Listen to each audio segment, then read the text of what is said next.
Everyone, hello everyone, फटाफट से एक बार जुड़ जाते हैं भाई। फटाफट से एक बार जुड़ जाते हैं, सेशन को देख लेते हैं। आवाज़ आ रही है नहीं? आप एक बार मुझे बता दीजिए आप लोग, मैं ऑडिबल हूँ या नहीं, एक बार मुझे बता दीजिए भाई। ठीक है, एक बार मुझे बता दीजिए कि मैं ऑडिबल हूँ या नहीं। हाँ ठीक है, मैं ऑडिबल तो हूँ। चलिए सेशन की शुरुआत कर लेते हैं ज़्यादा समय न लेते हुए। और आज का सेशन भी बहुत इम्पॉर्टेंट है प्यारे मित्र। आज बेसिकली फंडामेंटल राइट्स की क्लास है। फंडामेंटल राइट बहुत ही इंपॉर्टेंट सेक्शन मैं मानता हूँ। अगर देखा जाए तो हमारे किसी भी एग्ज़ाम में अगर आप देखोगे तो मेजॉरिटी पोर्शंस के क्वेश्चन यहाँ से आते हैं। क्लास स्टार्ट नहीं हो रही है, क्यों नहीं हो रही भाई? कैसे फिर आप कमेंट कर ले रहे हो? क्लास स्टार्ट हो गई होगी, ठीक है। तो आप, अरे 2-4 मिनट डिले हो जाता है भाई, इंटरनेट कनेक्टिविटी है, आना है। गुड आफ्टरनून बेटा, गुड आफ्टरनून अमन, गुड आफ्टरनून दीपिका, सभी को। चलिए तो देखिए, ये जो चैप्टर है ना, बेसिकली मैं मानता हूँ कि ये आपको ना, अगर जीवन में पढ़ाई नहीं भी करनी हो तो भी ये चैप्टर आपको पढ़ना चाहिए। क्योंकि भारत देश में अगर आप रह रहे हैं तो आपको अपने अधिकार ही नहीं पता है, तो फिर आप कैसे जीवन को आगे लेके जाएंगे? कल के दिन कोई डांट दिया पुलिस वाला भी, तो भी आपको पता नहीं है कि आपके अधिकार क्या है। किस तरह से वो जो मूवी में देखते हो ना scene, you are under arrest, magistrate के सामने पेश करना होगा नहीं तो चोरी से रखते हैं, वो सारा सीन इसी वाले में है गुरु, यहीं से उठाया गया है। यू आर अंडर अरेस्ट के बाद जो होता है ना कि अरे 24 घंटे के अंदर मजिस्ट्रेट के पास पेश करना होगा हमें। मिथुन चक्रवर्ती साहब की मूवी होती थी पहले की, 90 के दशक की, तो उसमें इस तरह के सीने देखने को मिलता था। तो बेसिकली वो फंडामेंटल राइट्स से ही उठाया गया सीन रहता था, ठीक है। तो उन्हीं चीज़ों पे थोड़ा सा हम लोग बातचीत करेंगे और पूरी क्लास को देखेंगे। थोड़ा मज़ेदार क्लास है और इंटरेस्टिंग क्लास है, ठीक है। तो बड़े आराम से, बड़े प्यार से देखिएगा और मैं भी बड़े प्यार से आपको पूरा चीज़ समझाने वाला हूँ। अच्छा, जितनी क्लासेस आप लोगों ने देखी अभी, 3-4 क्लासेस जो भी हुई हैं, क्या उन क्लासेस में किसी को, किसी भी मेरे प्यारे मित्र को कोई भी समस्या हुई है? कोई भी चीज़, देखो मैं क्या करता हूँ ना, ये चीज़ें जो खुद आपको यहीं पे लिखवा सकता हूँ, लेकिन लिखवाने का जो टाइम जाएगा वो टाइम मैं बचा रहा हूँ आपका, ताकि आपका जल्दी और कंपरेटिव वे में अच्छा कोर्स हो सके, कंप्लीट क्लासेस हो सके। गुड आफ्टरनून बेटा, good afternoon Rohit, good afternoon Ananya, ठीक है। तो फटाफट से आ जाते हैं। और जिन लोगों ने पुरानी क्लासेस कर ली हैं, एक बार मुझे बताइएगा, क्या उन क्लासेस में कोई ऐसी चीज़ जो आपको नहीं समझ में आई हो, या कुछ ऐसा जो कि आपको लगता है कि भाई ये चीज़ सर मुझे और जानना था, तो एक बार मुझे बताइएगा। क्योंकि मैं एग्ज़ाम ओरिएंटेड चल रहा हूँ, मैं थोड़ा बहुत ज़्यादा उस तरह से नहीं जा रहा हूँ कि मैं अब एक ही टॉपिक को 2 घंटे 3 घंटे डिस्कस करूँ, क्योंकि मुझे पता है कि आपका एग्ज़ाम भी पास में है, तो उन चीज़ों को देखते हुए भी हमें उसको कंप्लीट करा के चलना है, ठीक है। चलिए ज़्यादा समय न लेते हुए आ जाते हैं फंडामेंटल राइट्स पे। फंडामेंटल राइट्स यही लिखा हुआ है, ये हमारे अधिकार की बात करता है। किसकी? अधिकार की। अधिकार का मतलब क्या होता है प्यारे बच्चों? राइट्स की बात करता है, हमारे राइट्स की बात करता है, इसीलिए इसका नाम क्या है? राइट्स। और ये आपके जीवन के लिए सबसे महत्वपूर्ण चीज़ है, ये आपके जीवन के लिए प्यारे मित्र सबसे महत्वपूर्ण चीज़ है। चलिए अब मैं बताता हूँ कैसे महत्वपूर्ण है। आ जाते हैं पहले पेज पे। इस पेज में बहुत सारी चीज़ें दी हुई हैं, लेकिन उसके पहले मैं कुछ चीज़ें आपको समझाता हूँ। देखिए, जो हमारा फंडामेंटल राइट्स है, बेसिकली इनमें कुछ पॉइंट्स हैं जो कि हमें पता होना चाहिए। पहला पॉइंट है कि इसको हम लोगों ने कहाँ से लिया है। तो इसको हम लोगों ने, मैं पहले ही बताया था कि यूएसए के बिल ऑफ राइट से लिया है। बिल ऑफ राइट, वहाँ पे जो फंडामेंटल राइट्स होता है ना, उसको क्या बोलते हैं? उसको बिल ऑफ राइट बोलते हैं। जैसे हमारे यहाँ फंडामेंटल राइट्स बोलते हैं, यूएसए में इसे बिल ऑफ राइट बोलते हैं।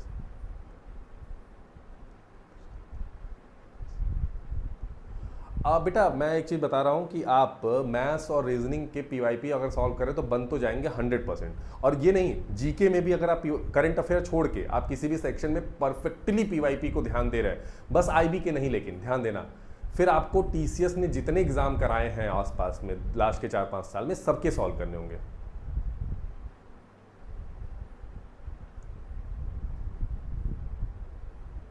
ठीक है,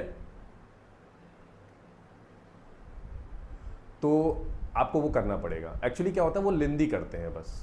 लेंदी का मतलब है कि क्वेश्चन को 2-3 क्वेश्चन को मिक्स करने की कोशिश करते हैं, तो इसलिए इंपॉर्टेंट है। रंजीत कह रहे हैं सर आप बहुत अच्छे से पढ़ाते हो, अपने कैसे याद करेगा ये सब? अच्छा, आप कैसे याद करेंगे? तो देखो बेटा, एक चीज़ सिंपल सा 2 फैक्टर मैं बताया हूँ बच्चों को, आज भी फिर से आपको बता देता हूँ अगर आप नए हैं तो। जैसे कि मेरी क्लास आज एंड हुई, इवनिंग तक जाते जाते 30 मिनट दीजिएगा और रिवीजन कर लीजिएगा इस नोट्स को, जो नोट्स मैं आज पढ़ा रहा हूँ। फिर उसके बाद 7 दिन बाद, आज ही के दिन 15 मिनट दीजिएगा और इस नोट्स को रिवीजन कर लीजिएगा। फिर उसके 30 डेज बाद, मतलब फॉर एग्जांपल आज 25 या 24 होगा, तो 24 की जगह पे आप 24 अगस्त को फिर से इसको 15 मिनट या 10 मिनट दे करके रिवीजन कर दीजिएगा। आप बोलोगे सर इस तरह तो बढ़ता जाएगा, हाँ, लेकिन अगर आपने फिर 2 घंटे भी बस रिवीजन किया लास्ट टाइम तक, 3 बार रिवीजन कर लिया, मैं गारंटी बता रहा हूं कोई भी समस्या रंजीत नहीं आने वाली है। आएगी तो मेरे पास आ जाना, लेकिन ईमानदारी से एक चार्ट बना लेना अपने सामने और लिख लेना कि किस डेट को कौन सा कर रहा हूं। जैसे 24 वाला 31 को आपको रिवीजन करना होगा, 10 मिनट में होगा। मान लो उस दिन आपको उस दिन वाला भी रिवीजन करना है और ये भी रिवीजन करना है जो आज पढ़ रहे हो, तो आपको कितना हो जाएगा, टोटल 25 मिनट रिवीजन करना पड़ेगा। फिर जब महीने वाला आने लगेगा तो आपको 35 मिनट के आसपास रिवीजन करना है, तो आधा घंटा तो रिवीजन के लिए दे ही सकते हो। अगर आपने इतना सही से किया, ईमानदारी से किया, दिल पे हाथ रख के किया। वैसे मैं मानता हूँ स्टूडेंट बड़े ईमानदार बिरादरी होती है, एक बिरादरी मैं मानता हूँ ना स्टूडेंट की, टीचर की, तो ये स्टूडेंट बड़ी ईमानदार बिरादरी होती है। तो अगर आपने खुद से ईमानदारी दिखाई तो सिलेक्शन को कोई नहीं रोक सकता। अगर आपने खुद के साथ बेईमानी की तो कोई माई का लाल नहीं है जो आपका सिलेक्शन करा सकता है। तो ठीक है, मैं भी नहीं, सिंपल शब्दों में समझिएगा। तो देखो भाई, जो फंडामेंटल राइट्स है इसको बिल ऑफ राइट बोला जाता है यूएसए में, और वहीं से हमने इस चीज को उठाया है, कह लीजिए बोरो किया है, कह लीजिए या चुराया है, कह लीजिए, जिस तरह से भी कह के अगर आप याद कर सकते हैं तो याद कर लीजिए। इंपॉर्टेंट हमारे लिए है कि फंडामेंटल राइट्स को कहां से लिया गया है। ये हमारे पार्ट 3 में आता है। किस में आता है, भाग 3 में आता है। किस में आता है प्यारे बच्चों, भाग 3 में आता है। अब आप बोलोगे सर भाग 1 2 क्या था, तो भाई भाग 1 क्या था, पार्ट 1 क्या था, तो पार्ट 1 आपका यूनियन टेरिटरी था, और पार्ट 2 क्या था प्यारे बच्चों, तो पार्ट 2 सिटीजनशिप था, नागरिकता था। सिटीजनशिप था, नागरिकता था, याद रहेगा। सिटीजनशिप, नागरिकता जो दोनों चीजें थी वो भाग 1 और भाग 2 के संबंधित थे। पार्ट 1 पार्ट 2 से संबंधित थे, लेकिन भाग 3 जिसे पार्ट 3 हम लोग बोलते हैं, इसमें हमारा फंडामेंटल राइट्स आता है। ये जो है तीसरा इसमें पॉइंट है। ये देखो फैक्ट है, यहां से क्वेश्चन आप देखना, पीवाईपी करना, उठा के डायरेक्ट मिलेगा। जो ये पहली लाइन में पढ़ा रहा हूं समझना, 12 से लेकर के 35 तक के जो भी आर्टिकल आते हैं वो आपके किस में मेंशन है, तो वो सारी चीजें आपकी मेंशन है किसमें, भाग 3 यानी कि फंडामेंटल राइट्स में। यहां पे एफआर लिख देता हूं तो समझ जाना फंडामेंटल राइट्स की बात हो रही है। तो भाग 3 फंडामेंटल राइट्स में ये सारी चीजें मेंशन है। ठीक, अब आ जाते हैं चौथा पॉइंट। तो क्या क्या 3 पॉइंट देखा कि भाई यूएसए से लिया है, भाग 3 में आता है, 12 से लेकर के 35 आर्टिकल तक है। अब इसको मैग्ना कार्टा भी बोला जाता है। तो 2 टाइप का क्वेश्चन आता है कि भारत में किस संविधान के किस पार्ट को मैग्ना कार्टा बोला जाता है। तो मैग्ना कार्टा शब्द का उत्पत्ति मैंने बहुत पहले ही बताया था कि भाई 1215 में एक राजा साहब रहते हैं, जॉन साहब, ठीक है, ये ब्रिटेन के राजा रहते हैं। तो इन्होंने कुछ क्या दिया, राइट्स दिया, अधिकार दिया, किसको, अपनी जनता को। सन 1215 में 1215 में इन्होंने अपनी जनता को क्या दिया, कुछ अधिकार दिए। ठीक है, इन्होंने क्या किया, अपनी जनता को कुछ अधिकार दिए। अब उन अधिकारों की बात अगर की जाए तो उसको एक नाम दिया और बोला क्या, ये मैग्ना कार्टा है। क्या है, मैग्ना कार्टा है। क्या है प्यारे बच्चों, मैग्ना कार्टा है। उस अधिकार को क्या बोला उन्होंने कि ये एक मैग्ना कार्टा है। अब समझना इस चीज को, वही मैग्ना कार्टा जो हम लोग अधिकार दिए, तो उसको हम लोगों ने भी क्या बोला कि प्यारे मित्र ये भी क्या है, एक मैग्ना कार्टा है। क्या है, मैग्ना कार्टा है।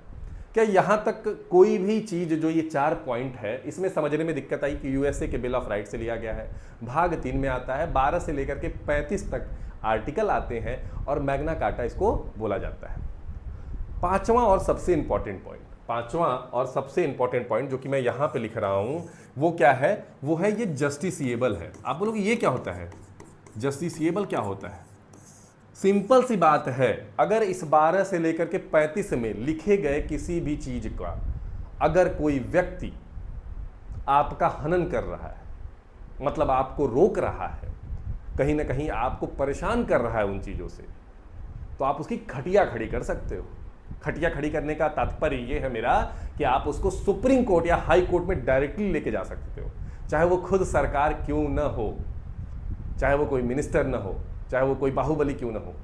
कोर्ट में जाने से सब डरते हैं, सबको जेल से समस्या होती है। और अगर ये कोई आपका हनन कर रहा है तो ये जस्टिसिएबल है, मतलब आप इसको लेकर के कोर्ट में पेश हो सकते हो। और कोर्ट भी कौन सा, SC मतलब सुप्रीम कोर्ट, HC मतलब हाई कोर्ट।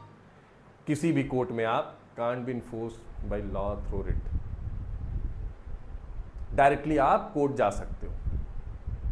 पूरी क्लास देखना बेटा, फिर रेट टोट आपको समझ में आ जाएगी, फिर आपको बहुत ज़्यादा प्रेशर नहीं फील होगा कि सर ने क्या बताया क्या नहीं बताया।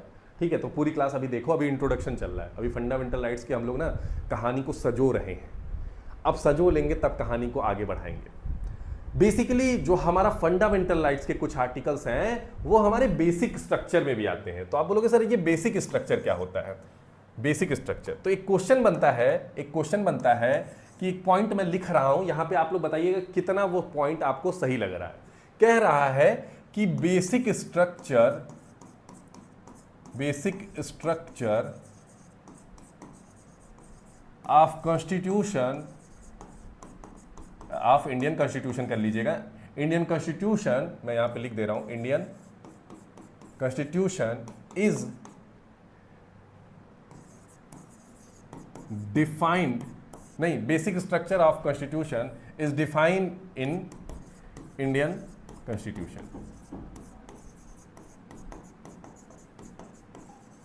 ठीक है, क्या कह रहा है भाई? कह रहा है सिंपल सी बात है कि बेसिक स्ट्रक्चर जो है वो क्या है, उसका डेफिनेशन आपको भारतीय संविधान में मिला है। क्या ये बात सत्य है या नहीं सत्य है? 2 पॉइंट मैंने दे दिया, आप बताइए। इन दोनों पॉइंट को आपको डिस्कस करना है। क्या ये बात सत्य है कि बेसिक स्ट्रक्चर का डेफिनेशन संविधान में हमारे दिया है? सिंपल सा क्वेश्चन है कि बेसिक स्ट्रक्चर का मेंशन है संविधान में, उसका क्या डेफिनेशन, मतलब उसकी व्याख्या। फटाफट से एक बार मुझे बताइएगा कि यस या नो में क्या ये डेफिनेशन मेंशन है हमारे संविधान में? क्या ये डेफिनेशन मेंशन है? बहुत इजीली आंसर आप लोग दे सकते हैं, तो मैं उम्मीद करूंगा कि भाई आप लोग दे भी देंगे। कुछ लोग बहुत तेज भी होंगे, जो लोग तो बहुत जल्दी दे सकते हैं, तो मैं उम्मीद कर रहा हूं उन लोगों से भी कि वो लोग दे रहे होंगे आंसर। ठीक है, फटाफट से दीजिए भाई, फटाफट से। नो, रंजीत बोल रहे no sorry sir, live class की टाइमिंग नहीं बन पा रही है, रिकॉर्डेड ही देख लूंगा। ठीक है बेटा, रिकॉर्डेड देख लीजिएगा, कोई दिक्कत नहीं है, बट पढ़ाई जरूर करिएगा। मेरा एक सिद्धांत होता है, आप टाइम कोई भी हो, रात में पढ़ो। कुछ लोग बोलते हैं अरे रात भर जगता है, दिन में नहीं पढ़ता। भाई वो दिन भर सोए, सिंपल सी बात है। जब आप पढ़ाई को कर सकते हैं, जब यूटिलाइज कर सकते हैं, करिए। मेरे को दिक्कत नहीं है मित्र, लेकिन नहीं पढ़ रहे हैं फिर दिक्कत होती है एज अ शिक्षक, क्योंकि बहुत मेहनत करके मैं यहां तक आता हूं आपके लिए। हर बच्चे के क्वेरी को मैं खुद पर्सनली रिजॉल्व करता हूं। बंदे हैं टीम के, लेकिन उनको मैंने ये काम नहीं दिया है कि आपसे इंटरेक्ट करें। चलिए बताइए, बस एक ही बच्चा आंसर दिया है, रंजीत। बाकी सब लोग क्या देख रहे हैं भाई? चलिए मैं बता देता हूं आपको। देखिए, ये बेसिक स्ट्रक्चर में कहीं भी नहीं है इसका डेफिनेशन। बेसिकली 1973 में एक केस होता है, केशवानंद भारती केस, केशवानंद भारती केस, और वो भारतीय जुडिशरी में एक बहुत बड़ा केस होता है। केशवानंद जी हार जाते हैं वो केस, और 13 जज की वो बेंच रहती है, अब तक की सबसे बड़ी जजों की बेंच रहती है। ये 13 जजेस की बेंच रहती है और अब तक की सबसे बड़ी जजों की बेंच रहती है। ये क्वेश्चन लोग गलत किए हुए हैं, मैं बता रहा हूं बेटा। अच्छे अच्छे बच्चे, यूपीएससी के बच्चे इस क्वेश्चंस को, इस पॉइंट को इग्नोर करके गलत किए हैं, क्योंकि उनको लगता है कि अरे डेफिनेशन तो होगा ही होगा। ठीक है, 13 जज की बेंच थी, जिसमें 6 और 7 से केशवानंद क्या होते हैं, हार जाते हैं इस केस को। और अब तक की हिस्ट्री की सबसे बड़ी बेंच है ये, हिस्ट्री की सबसे बड़ी जजेस की बेंच है, हिस्ट्री की सबसे बड़ी जजेस की बेंच है।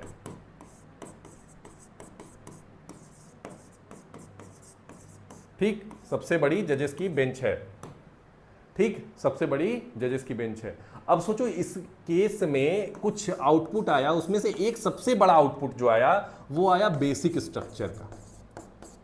और बेसिक स्ट्रक्चर संविधान में ही नहीं, सुप्रीम कोर्ट से भी पूछोगे तो वो भी नहीं बताएगा कि इसकी डेफिनेशन क्या है। जो इस चीज की बात को दिया है वो खुद आपको नहीं बताएगा कि इसकी डेफिनेशन क्या है। क्यों? क्योंकि इसकी कोई पर्टिकुलर अगर डेफिनेशन रख दिया गया और कल के दिन कुछ ऐसी समस्या आ गई जो उसके बियॉन्ड हो, जो उसके भी बाहर हो, फिर क्या करेगा सुप्रीम कोर्ट? फिर सुप्रीम कोर्ट क्या करेगा?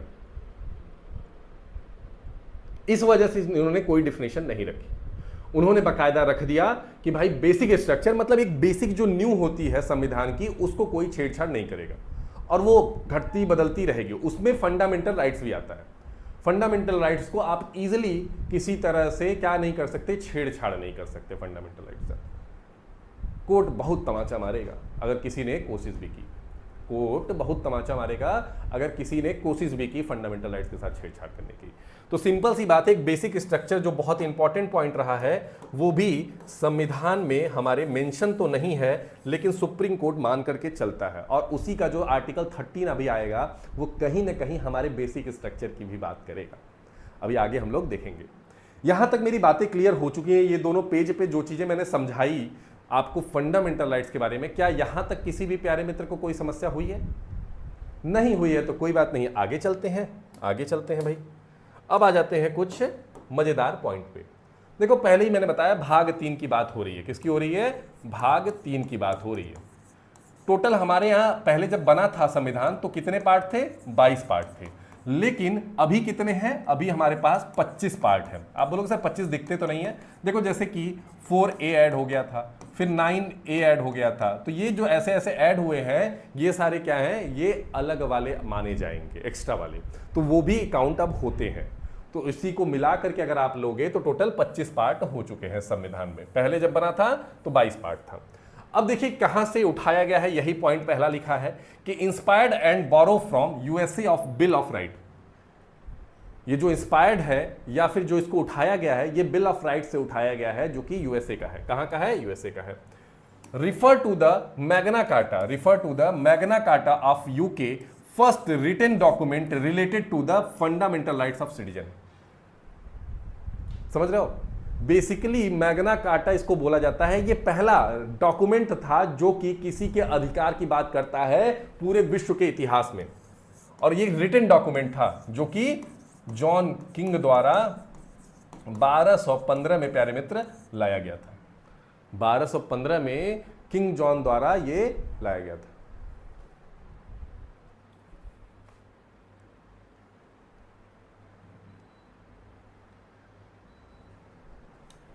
किंग जॉन द्वारा इसको लाया गया था 1215 में, और ये वहीं से इंस्पायर्ड कह के इसको मैग्ना कार्टा बोला गया। तो एक क्वेश्चन आया था हाल ही में कि कौन सा भाग मैग्ना कार्टा बोला जाता है भारतीय संविधान में?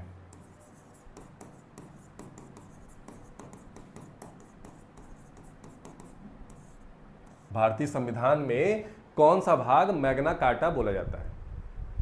तो आप क्या बताओगे? अब आप बता लोगे कि भाई सर जी फंडामेंटल राइट्स। एग्जाम में भी आएगा तो भी आप बता लोगे कि सर जी फंडामेंटल राइट्स।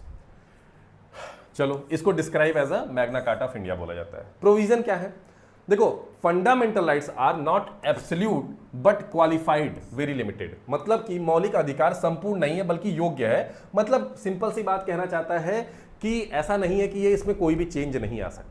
फंडामेंटल राइट्स में चेंज लाया जा सकता है लेकिन बहुत लिमिटेड लेवल पे, क्वालिफाइड है। दूसरी चीज, FR are not sacrosanct, are not permanent.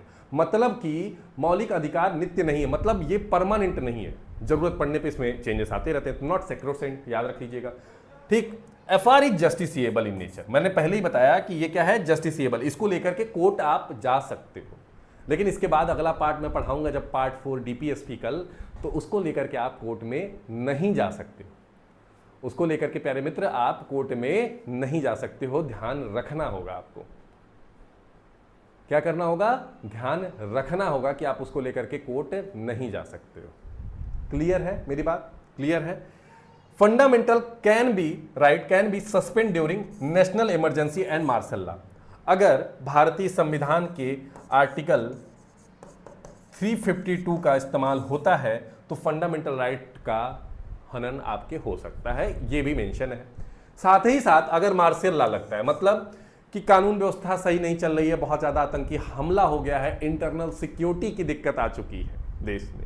Internal security मतलब इंसर्जेंसी, जैसे माओवादी हुए, नक्सल हुए, ऐसी समस्या से अगर भारत जूझ रहा है तब जाकर के मार्शल लॉ लग जाता है। और जब मार्शल लॉ लग जाता है तो आपके फंडामेंटल राइट्स का हनन भी हो सकता है। आपके फंडामेंटल राइट्स का हनन भी हो सकता है।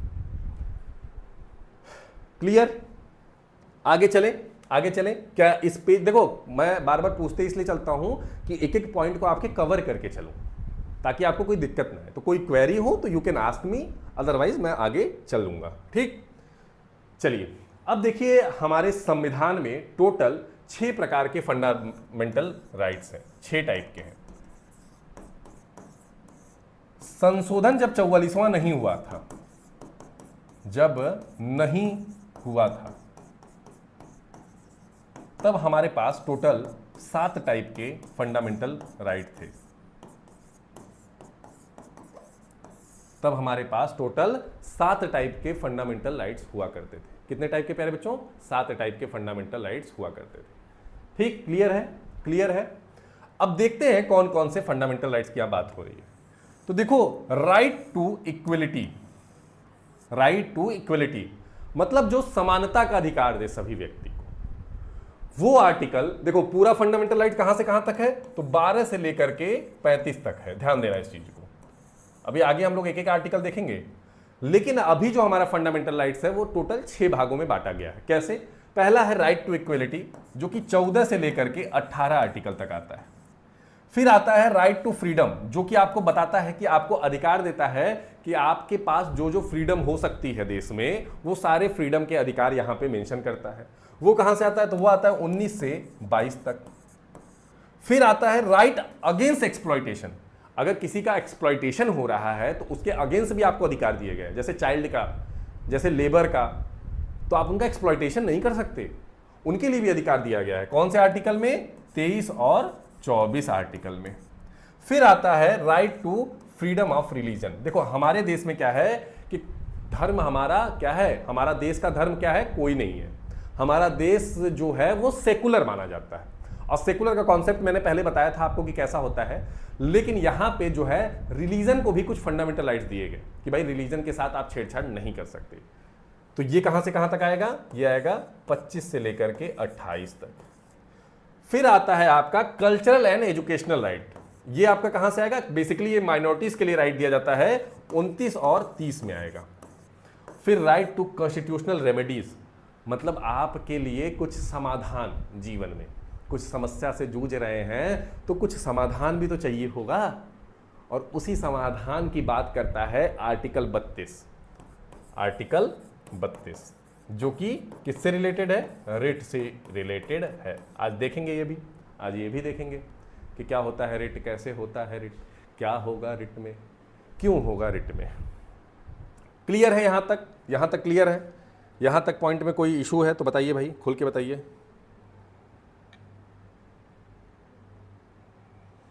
यहां तक किसी को इशू है तो खुल के मुझे बताइए।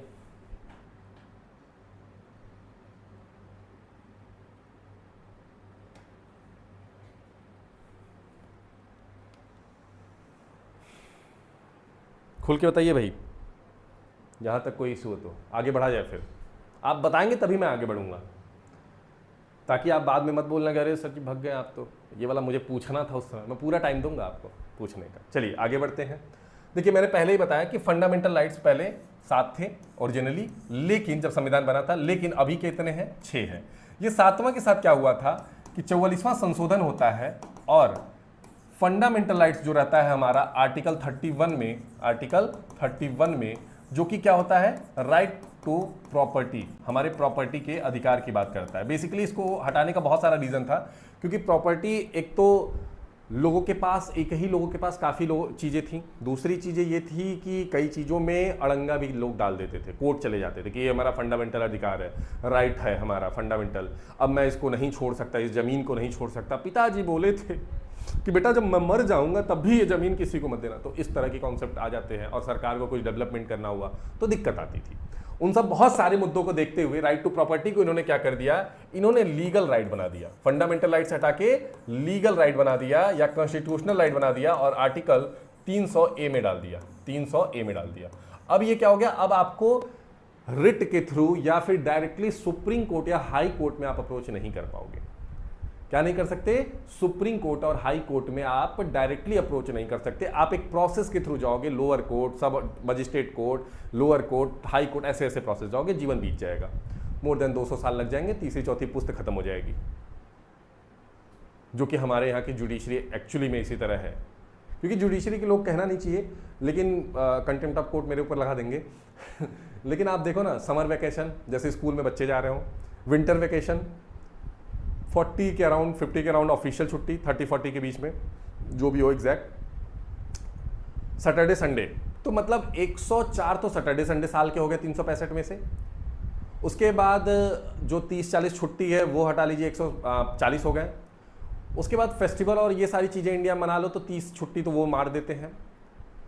और फिर विंटर वेकेशन, समर वेकेशन तकरीबन 1 महीने का, तो मेजॉरिटी 180-190 दिन का वो लोग छुट्टी उनके पास होता है। और काम कितना करते हैं? 150 दिन के आसपास। अब 150 दिन में आपको कितना वो काम करके देंगे भाई? उनके पास भी तो थक गए हैं, थोड़ी देर आराम करेंगे ऑफिस में भी। इस तरह से काम होता है। सबसे मजेदार आराम की नौकरी है, ठीक है, एट प्रेजेंट, और इज्जत भी है, क्योंकि लोग डरते हैं कंटेम्प्ट ऑफ कोर्ट लग जाएगा। जैसे मैं ही बोलने से पहले बोला माफी चाहता हूँ जज साहब, लोग कंटेम्प्ट ऑफ कोर्ट न लगा, विकास विकृति सर पे लगा दिए कंटेम्प्ट ऑफ कोर्ट। क्यों? उन्होंने बस इतना बोल दिया कि कंटेम्प्ट ऑफ कोर्ट नहीं लगा, उनको सुमन कर दिए। बेसिकली उन्होंने ये बोल दिया कि आईएएस के पास थोड़ी सी सुविधाएं ज़्यादा होती हैं कंपेयर टू जज, और ये रियलिटी है, ये रियलिटी है, ऑन ग्राउंड आप देखोगे ये रियलिटी है, उन्होंने सच बोला है। जो आईएएस ऑफिसर, इनफैक्ट इंस्पेक्टर जो होता है ना, वो भी ज़्यादा सुविधाएं ले लेता है कई बार। अगर कोई डीएसपी रैंक है, आईएएस तो बहुत बड़ी पोस्ट है, डीएसपी रैंक है ना, वो भी इनसे बहुत ज़्यादा, एसडीएम इनसे ज़्यादा सुविधाएं ले लेता है, क्योंकि वो फील्ड में है और फील्ड को लोगों को सुविधाएं ज़्यादा दी जाती हैं। अभी आपको पता होगा एक जस्टिस साहब हैं, उनके ऊपर इम्पीचमेंट न कह के रिमूवल क्या करिएगा वो लगने वाला है, चल रहा है। और जगदीप धनखड़ साहब ने, आपको पता ही होगा, उन्होंने रिज़ाइन भी दे दिया, वो भी एक बहुत बड़ा मुद्दा चल रहा है। ये सारी चीज़ें कवर होंगी आपके लास्ट तक करंट में। चलिए, जो देखो यहाँ पे लिखा है राइट टू प्रॉपर्टी जो था आर्टिकल 31 में, और आर्टिकल 19F ये भी आपको अधिकार देता था प्रॉपर्टी का, ये दोनों हटा दिया गया। अब ये क्या हो गया? ये 300A में आ गया, और इसको अब क्या बना दिया? लीगल राइट बना दिया। ठीक, उस समय प्राइम मिनिस्टर कौन थे जब 44वां संशोधन हो रहा था? तो मोरारजी देसाई की सरकार थी। 44वें संशोधन के टाइम 1978 की बात है, मोरारजी देसाई की सरकार थी। बेसिकली जो भी चीजें 42वें संशोधन में हुई थी उसको चेंज करने के लिए 44वां संशोधन आया था। तो ये भी कई बार आपके दिमाग में पूछ देता है कि 44वां संशोधन का कारण क्या था। When will be the current affair classes? Aman बेटा, सैटरडे को क्लास रहेगी करंट अफेयर की, अभी वीकली चलेगा। जब एग्जाम जैसे 15 अगस्त बीत जाएगा तो फिर हम लोग थोड़ा सा गियर अप हो जाएंगे और कोशिश करेंगे, या फिर उसी दिन बढ़ा के क्लासेस को कंप्लीट करेंगे। ठीक है, चलिए, अब यहां तक तो कहानी खत्म हो गई। अब इंट्रोडक्शन का पूरा कहानी खत्म हो गया, मतलब फंडामेंटल राइट्स के जो बेसिक आइडिया थे वो सारे आपको मैंने बता दिए। क्या यहां तक दिक्कत है? फिर अब हम लोग आर्टिकल में घुसने वाले हैं, क्योंकि इसके बाद हमारा क्या नंबर आ जाएगा? आर्टिकल का।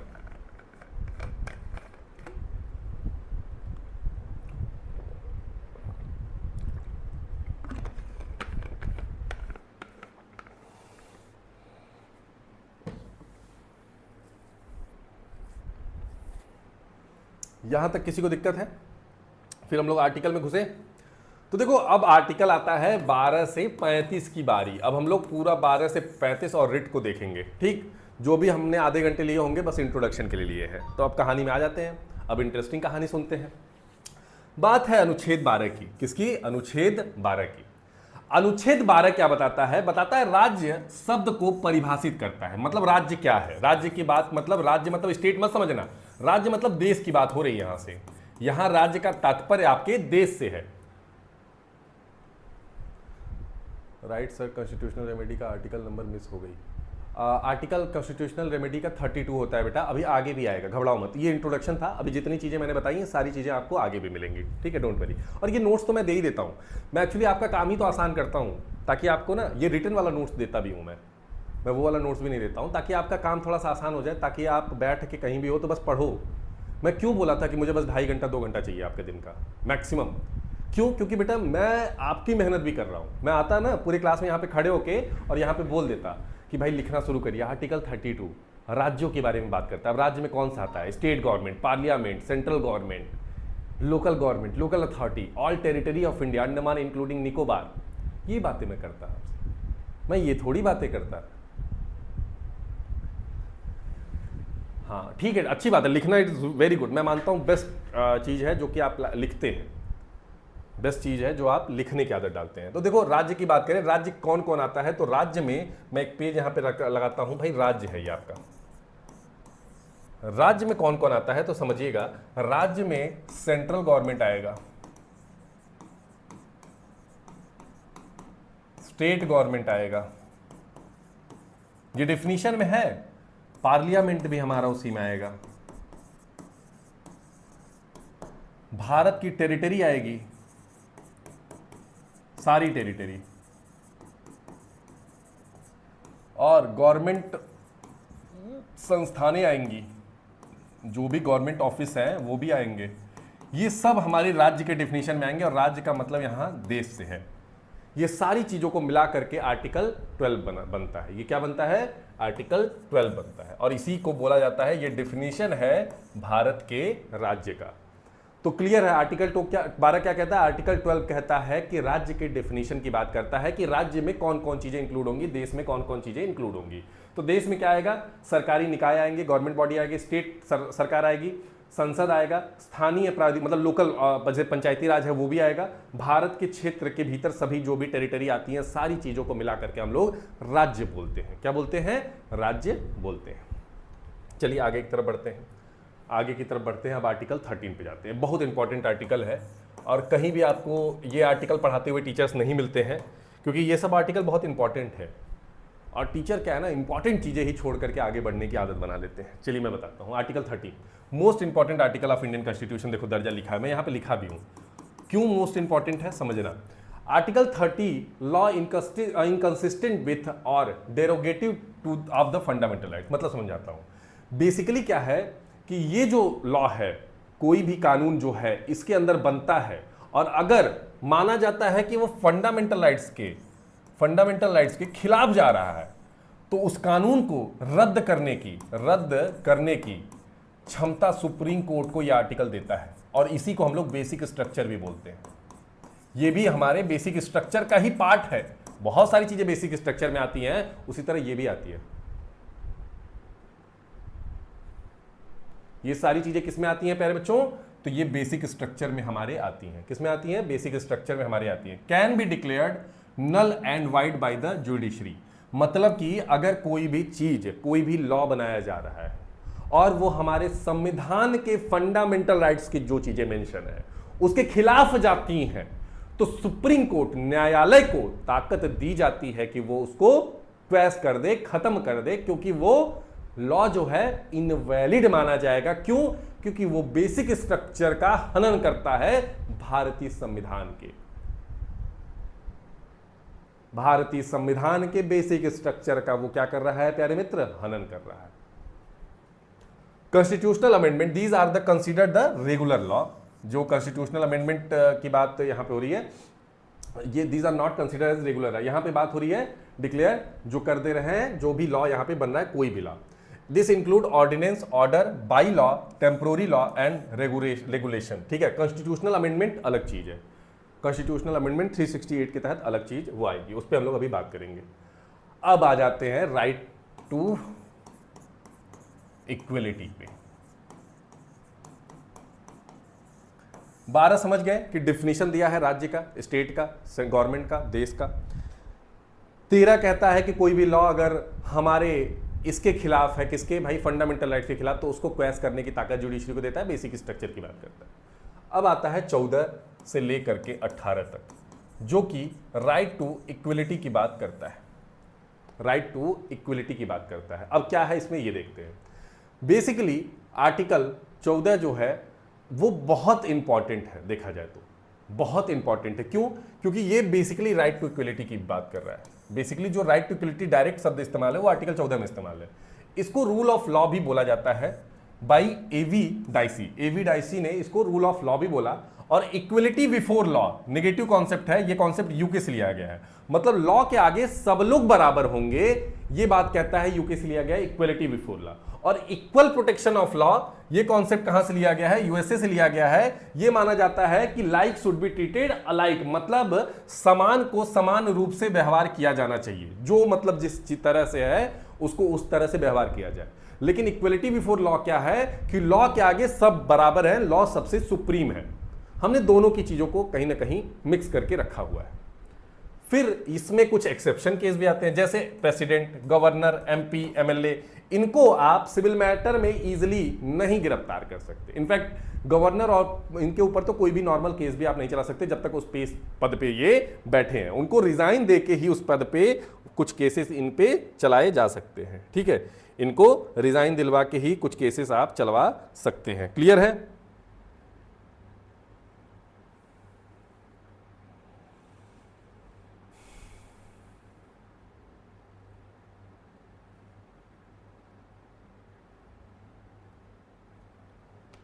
ठीक है, क्लियर है? चलिए चलिए आगे बढ़ते हैं भाई। अब आता है इंपॉर्टेंट, एक मूवी आई थी, पता नहीं कितने लोगों ने आप लोगों में से देखी है, article 15। Ayushmann Khurrana I think movie में थे, पता नहीं कितने लोगों ने आप लोगों में से देखी है। एक बार मुझे जरूर बताइएगा किन लोगों ने इस मूवी को पर्टिकुलरली देखा है, तो एक बार मुझे आप जरूर इन्फॉर्म करिए ताकि मुझे भी आइडिया लगे किन लोगों ने इस मूवी को पर्टिकुलरली देखा है। देखा है? कुछ याद है उस मूवी के बारे में?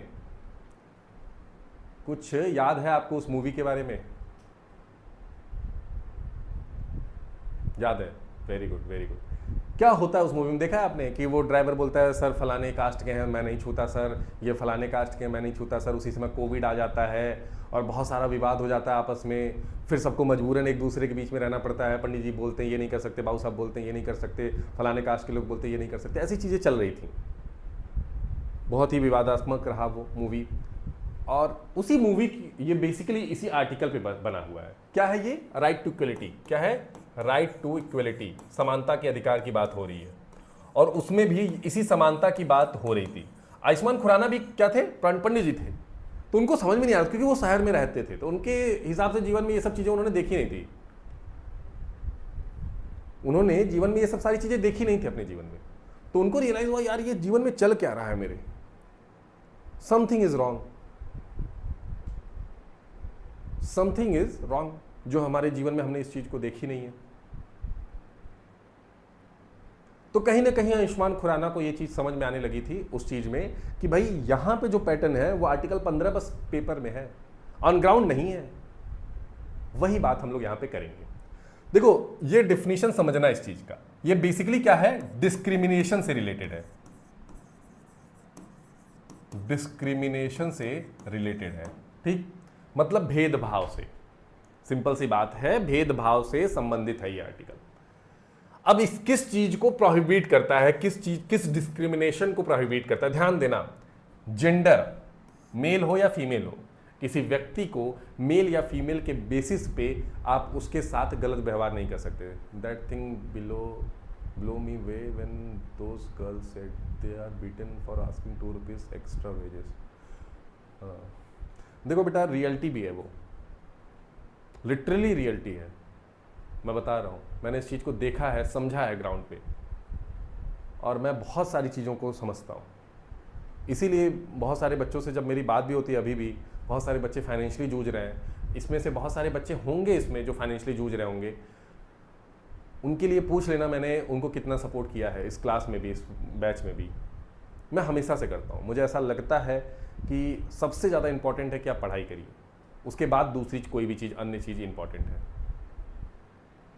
ठीक है, क्योंकि जब आप पढ़ लोगे ना, लिटरली मैं बता रहा हूँ, अच्छी पोजीशन पे पहुंच जाओगे आप। मान लो ACIO बन जा रहे हो, आप इंस्पेक्टर के रैंक पे चले जाते हो जब, तो फिर आपकी कास्ट ना, मैं मानता हूँ कि 80% तो खत्म हो जाएगी।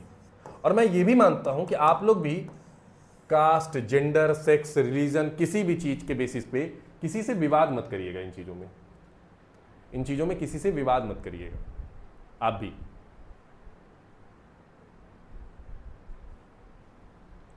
इस पोजीशन पे आप भी पहुंचने के बाद ये मत करिएगा कि यार फलाने आदमी के 5 पुस्त पहले मुझे डांटा था तो मैं उसके साथ भी गलत करूँगा। फिर वही चीज़ें क्लैश होंगी। और जीवन में ताकत सबके पास है, जब जिसको मौका मिलेगा वो आपको परेशान कर सकता है। इसलिए बहुत विनम्र होकर जिए। ज़िंदगी एक मिली है, एंजॉय करिए, खाइए पीजिए, एंजॉय करिए, घूमने पे ध्यान दीजिए, सैलरी पे देखिए। ये दीपिका तो बहुत पुरानी स्टूडेंट है मेरी, टेक्स्ट बुक से ये मुझे जानती हैं, और मुझे लगता है आज 1.5-2 सालों से मैं इस बच्चे को जानता हूँ। बहुत ही मेहनती बच्ची हैं। तो जो लोग पुराने स्टूडेंट मेरे रहे हैं वो लोग जानते हैं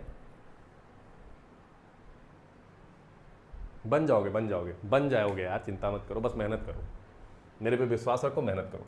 तो देखो किन किन चीज़ों पे इन्होंने डिस्क्रिमिनेशन रखा है आर्टिकल 15 में। रेस पे, कास्ट पे, सेक्स पे, रिलीजन पे या प्लेस ऑफ बर्थ पे। समझना कितने हैं, 1 2 3 4 5 6, केवल 6 प्रकार के। और यहां पे देखो ओनली लिख दिया है, मतलब कि इन प्रकार के अलावा अगर किसी चीज पे आपके साथ डिस्क्रिमिनेशन होता है तो वो फंडामेंटल राइट में नहीं आएगा। Gender, race, sex, caste, religion, place of birth के अलावा अगर किसी भी मुद्दे पे आपके साथ अन्याय हो रहा है तो वो फंडामेंटल राइट में नहीं आएगा, ध्यान देना। जेंडर मतलब मेल या फीमेल, रेस काला गोरा, कास्ट जाति, सेक्स वही वो भी आ जाएगा, जेंडर में तीनों आ जाते हैं वैसे तो। फिर रिलीजन जो है, उसके बाद फिर प्लेस ऑफ बर्थ, आप कहीं जन्म लियो फलाने जगह तो आपको बैठने नहीं दिया जा रहा है कुर्सी पे, ऐसी समस्याएं भी आ जाती हैं। तो ये सारी चीजें जो डिस्क्रिमिनेशन है वो बेसिकली आर्टिकल 15 में है। इन बेसिस पे किसी व्यक्ति से अगर डिस्क्रिमिनेशन हो रहा है, उसके साथ दुर्व्यवहार हो रहा है, तो भाई साहब क्या होगा कि ये व्यक्ति कोर्ट में जा करके केस तक कर सकता है और आपको सजा भी हो सकती है, आपको सजा भी हो सकती है। आर्टिकल 16 क्या कहता है? Equality in public employment, ensure equality opportunity in matter of public employment. देखो 14 क्या था? Right to equality. 15 क्या था? भाई डिस्क्रिमिनेशन नहीं करना है। 16 क्या है कि पब्लिक अपॉर्चुनिटी की बात हो रही है, मतलब कि पब्लिक एम्प्लॉयमेंट, मतलब कि गवर्नमेंट कोई भी सेक्टर, यही सोशलिज्म है, यही सोशलिज्म है प्यारे बच्चों जो मैंने समझाया था उस समय पे। बेसिकली सरकार कोई भी चीज ला रही है तो पहले उन चीजों को भी देख रही है जो लोग दबे तबके हैं, जो लोग शोषित किए गए थे, उन लोगों के लिए भी सरकार ने क्या लगा रखा है? उन लोगों के लिए भी सरकार ने आरक्षण की सुविधा दे रखी है। और वही आरक्षण जो है equality in public employment article 16 mention है। ये इंश्योर करता है कि आपके साथ डिस्क्रिमिनेशन ना हो, पहले तो आर्टिकल 15 के ग्राउंड पे। दूसरा चीज साथ ही साथ इसमें आर्टिकल 16(4)A में यह भी है कि promotion and reservation in appointment, जो अपॉइंटमेंट होते हैं उसमें रिजर्वेशन होता है और प्रमोशन में होता है, उन चीज़ों की बात की गई है। बट एक्चुअली कोर्ट ने बहुत जगहों पे इस चीज़ को खत्म कर रखा है, जैसे लेकिन IB एशियाओं में आप जाओगे ना तो कैटेगरी वाइज प्रमोशन होता है, तो जो भी व्यक्ति SC ST या रहता है उसका कहीं ना कहीं कंपेरेटिवली OBC और जनरल से पहले प्रमोशन हो जाते हैं, क्योंकि उनकी सीटें पर्टिकुलरली अलग होती हैं।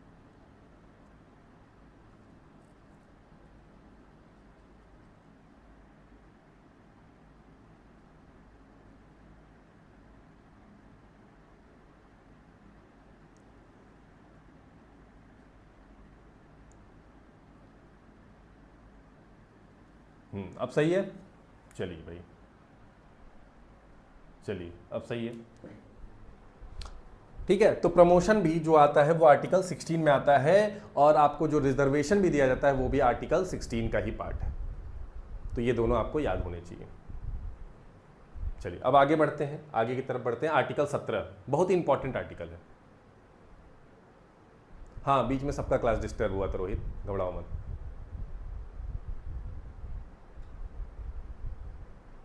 एक्चुअली क्या होता है, दो वाईफाई है, कभी कभी वो अपने हिसाब से दूसरा कनेक्ट कर लेते हैं सब खुद ही।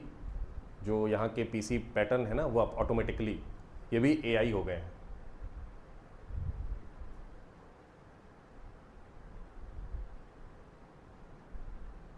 ठीक है, चलिए आर्टिकल 17 पे आते हैं। आर्टिकल 17 क्या कहता है? आर्टिकल 17 कहता है अबॉलिशन ऑफ अनटचेबिलिटी।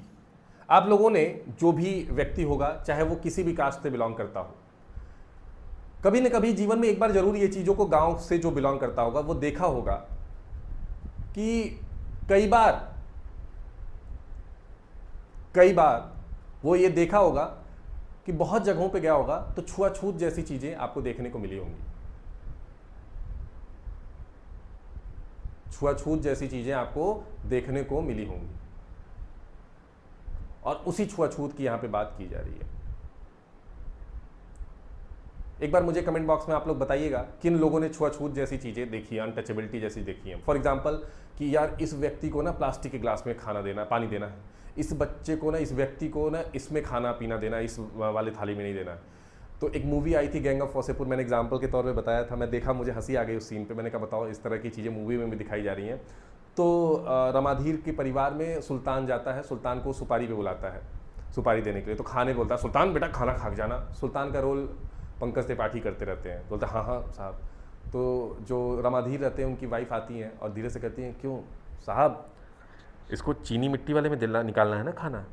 तो धीरे से रमाधीर बोलते हैं, हाँ हाँ उसे भी निकाल दो, कोई बात नहीं। तो इस तरह की चीज़ें भी कहीं ना कहीं देखने को मिलती हैं और बहुत सारी ऐसी चीज़ें आपको जीवन में आगे भी हो सकता है मिले। मैं भगवान नहीं चाहता कि मिले, लेकिन आप उस समय रिलेट कर पाओगे कि यही अनटचेबिलिटी है, छुआछूत यही है कि ये छू दिया तो मैं खाना नहीं खाऊंगा। देखो पहले के समय में जब ये चीज़ें शुरू हुई थी ना, तो बेसिकली कुछ ऐसे लोग थे जो वो जैसे सारी चीज़ें कार्य पे निर्भर थी, तो कुछ लोग ऐसे थे जो कि ऐसा कार्य करते थे जिसकी वजह से रोग का फैलना बहुत, ठीक है, रोग का फैलने का कारण एक बन जाता है। रोग का फैलने का कारण बन जाए, इस वजह से लोग उनसे दूरी बनाते थे। लेकिन आज के समय में क्या है, आज के समय में वो जाति बन गया है। अच्छा अच्छा, रोहित कह रहे हैं मेरे विलेज में मंदिर है, उसमें एससी कैटेगरी को प्रवेश वर्जित है। सोचो कितना बड़ा मूर्खता है भाई। भगवान सबके हैं, भगवान सबके हैं, किसी एक व्यक्ति के नहीं है। और उसका निर्णय आप कौन है लेने वाले, या कोई व्यक्ति कौन है लेने वाला। भगवान न मनोगा नहीं बुलाएंगे मंदिर में, खोल के रखो दरवाजा। हाँ वो कोई भी व्यक्ति हो, वो अपर कास्ट हो, लोअर कास्ट हो, मिडिल क्लास हो, जो भी कास्ट हो, एक्स कास्ट हो, मैं कास्ट नहीं मानता लेकिन मैं मान रहा हूं एक्स कास्ट का हो, लेकिन अगर कोई व्यक्ति मंदिर जाना चाहता है वो जाए। हाँ मंदिर के एक परंपरा है आपकी, कहीं भी मंदिर का है, तो अगर वो फॉलो नहीं कर रहा तो उसको मना करो। फॉर एग्जाम्पल एक बार मैं बैंगलोर गया, बैंगलोर में एक टेम्पल था बहुत बड़ा सा, मैं पहली बार बैंगलोर गया था 2013-14 की बात है। तो मैं गया तो मेरा एक दोस्त ना हाफ पैंट पहन के चला गया था, शॉर्ट्स में था वो, मस्त शॉर्ट्स में घूमते घूमते चल दिया। चलो चलते हैं। वहाँ पे गया तो पंडित जी वहाँ पे रोक दिए सब, बोले ऐसा है कि आप नहीं जा सकते। बोले क्यों नहीं जा सकते? बोले आप हाफ पैंट पहने हो। तो वहीं एक देवी जी थी, महिला थी, तो वो मतलब काफ़ी छोटे वस्त्र पहनी हुई थी। तो मेरा दोस्त थोड़ा सा चंचल व्यक्ति, उसने बोला इन देवी जी के लिए आप मना नहीं कर रहे हैं, हम हाफ पैंट पहने हैं, शर्ट हमारा पूरा कंप्लीट है, टी शर्ट, तो आप हमें रोक दे रहे हैं। तो अब भाई कहना नहीं चाहिए। तो पंडित जी जो भी थे वहाँ पे जो रोक रहे थे, बोले नहीं उनके लिए अलाउ है। उनका ऊपर से वो अपने एक माता जी की शॉल लेकर के हल्का सा ऊपर उन्होंने रख लिया। तो बोला हाफ पैंट जितना मेरा नीचे बड़ा है उतना उनका भी हाफ पैंट ही है, शॉर्ट्स है, तो आप उनको भी जाने मत दो। बोले नहीं उनका चल जाता है। तो मैं हंसा, मैं लिटरली हंसा वहाँ पे। और फिर हम लोग एक धोती परचेज़ किए, जिसको उसको पहनाया गया धोती, और फिर हम लोग ऊपर गए। तो हमें हंसी आई कि मतलब कहीं ना कहीं ये बायसनेस ही है कि अगर कोई जा रहा है तो सबके लिए बराबर रखो ना, कि फुल सब पहन के जाए। और ऐसी चीज़ें देखने को आपको अभी भी मिलेंगी, आगे भी मिलेंगी, लेकिन कई बार लोग इग्नोर कर देते हैं, कई बार उसी पे फाइट कर देते हैं, तो केस इतना बड़ा हो जाता है। तो जिसके पास जैसी ताकत रहे, अगर ताकत रहे तो जीवन में लड़ना जरूरी है, इन चीज़ों से हमेशा विरोध करना चाहिए। तो अनटचेबिलिटी बेसिकली क्या है, आर्टिकल 17 में है कि भाई कोई भी व्यक्ति छुआछूत नहीं करेगा, अगर छुआछूत करता है तो उसके साथ गलत होगा। ठीक, अब आते हैं आर्टिकल 18 में। आर्टिकल 18 क्या है, अबॉलिशन ऑफ टाइटल। देखो पहले क्या टाइटल होते थे, महाराजा धीराज, ठीक, गुप्ता पीरियड में पढ़ाऊंगा मैं, ठीक। उसके बाद क्या आ गया, कुंवर सिंह, कुंवर, ये फलाने चीजें आ गई टाइटल के रूप में। वो टाइटल जैसे दीवान हुआ, सूबेदार हुआ, ये सारी टाइटल को पूर्णतः आर्टिकल 18 ने खत्म कर दिया। बस वही टाइटल होगा जो अवार्ड आपको गवर्नमेंट द्वारा दिया जा रहा है, या आपको एजुकेशन द्वारा मिल रहा है, या फिर मिलिट्री सर्विस द्वारा मिल रहा है। फॉर एग्जाम्पल आप ब्रिगेडियर हो गए तो मिल जाएगा, आपको पद्मश्री मिल गया तो वो मिल जाएगा, आपने डॉक्टरेट की डिग्री ले ली तो आप लगा सकते हो। तो ये सारी चीजें लगा सकते हो, ये सारी चीजें आप लगा सकते हो, ठीक है। तो यहां पे आर्टिकल 18 क्या बोलता है, अबॉलिशन ऑफ टाइटल, टाइटल नहीं लगा सकते हो। 14 से लेकर के 18 तक जो भी राइट टू इक्वलिटी थी, मेरे हिसाब से आपको समझ में आ गई होंगी, ठीक, यहां तक कोई दिक्कत नहीं आया होगा। अब आ जाते हैं 19 से लेकर के 22 तक। 19 से लेकर के 22 तक क्या कहता है, राइट टू फ्रीडम, स्वतंत्रता का अधिकार देता है। किस चीज का? स्वतंत्रता का अधिकार आपको देता है। अब इसमें देखो खंड है A B C D E और यहां पे डायरेक्ट आ जाएगा जी। आप बोलोगे सर एफ कहां गया, एफ कहां गया सर, एफ कहां गया? किसी के दिमाग में आएगा कि नहीं कि अरे सर एफ तो लिखा ही नहीं, आपने डायरेक्ट ई के बाद जी लिख दिया। सर को एबीसीडी नहीं आती, सर को एबीसीडी नहीं आती। ऐसा दिमाग में आया कि नहीं किसी के? बताओ भाई। लेकिन मैंने शुरुआत में ही बोल दिया, किसी के दिमाग में आया कि नहीं ये बात कि सर को एबीसीडी नहीं आती?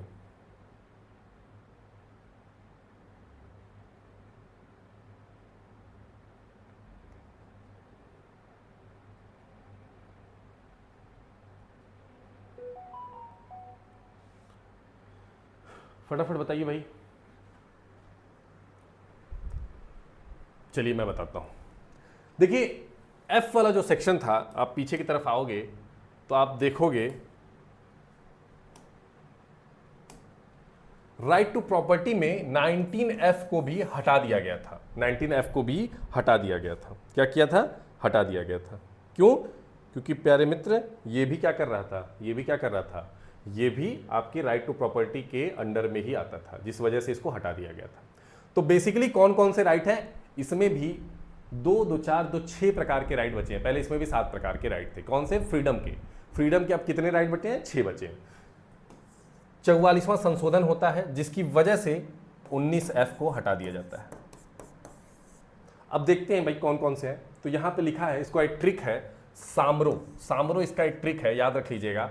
अब इसमें मैं बता देता हूं कैसे। एस से याद रख लीजिएगा freedom of speech and expression, जो कि मीडिया बोलती है कि हम चौथे पिलर हैं। 100 रुपया लेकर के न्यूज दिखा देने वाले लोग चौथे पिलर बन गए हैं। समस्या देखिए। और बड़ा आसानी से लोग गाली दे देते हैं, किसी को भी बड़े आसानी से गाली दे देते हैं। फिर ए आता है असेंबली विदाउट आर्म, मतलब कोई भी असेंबली बनाइएगा आप, कोई भी संस्था बना रहे हैं तो उसको आर्म्स के साथ नहीं, ऐसा नहीं आतंकवादियों की तरह AK-47 लेके खड़े हैं लोग, पता चला जो आए बून ऊन दिया आप लोग, तो वो भी नहीं कर सकते। साथ ही साथ ये अगला वाला जो है फॉर्म एसोसिएशन, यूनियन आप बना सकते हो, ठीक। फिर उसके बाद आता है um, move freely throughout the country, territory of India में आप फ्रीली मूव कर सकते हो, लेकिन कुछ जगह पे एक्सेप्शन है। अगर इंटरनल सिक्योरिटी को ध्यान में रखते हुए रोक लगाई गई है तो आप नहीं जा सकते हो। फॉर एग्जाम्पल अरुणाचल के जैसे कुछ जगहों पे हमेशा रोक रहती है, क्योंकि वहां पे चाइना और उसमें कन्फ्लिक्ट चलता रहता है, माओवादियों में कन्फ्लिक्ट चलता रहता है, तो वहां पे आप जाओगे आपकी जान को खतरा हो सकता है, इस वजह से भी वहां पे रोका जा सकता है। फिर reside anywhere, can not reside in tribal area, tribal area छोड़ करके आप कहीं भी रह सकते हो, जैसे कुछ स्पेसिफिक माउंटेन एरिया, जैसे हिमाचल में आप जमीन इतना इजीली नहीं ले सकते हो, या फिर कोई ट्राइबल एरिया है उन एरिया में आप इजीली जमीन या परचेज नहीं कर सकते हो, लेकिन बाकी हर एरिया में बहुत इजीली आप सर्वाइव कर सकते हो, रह सकते हो, रुक सकते हो, कोई आपको रोक टोक नहीं है।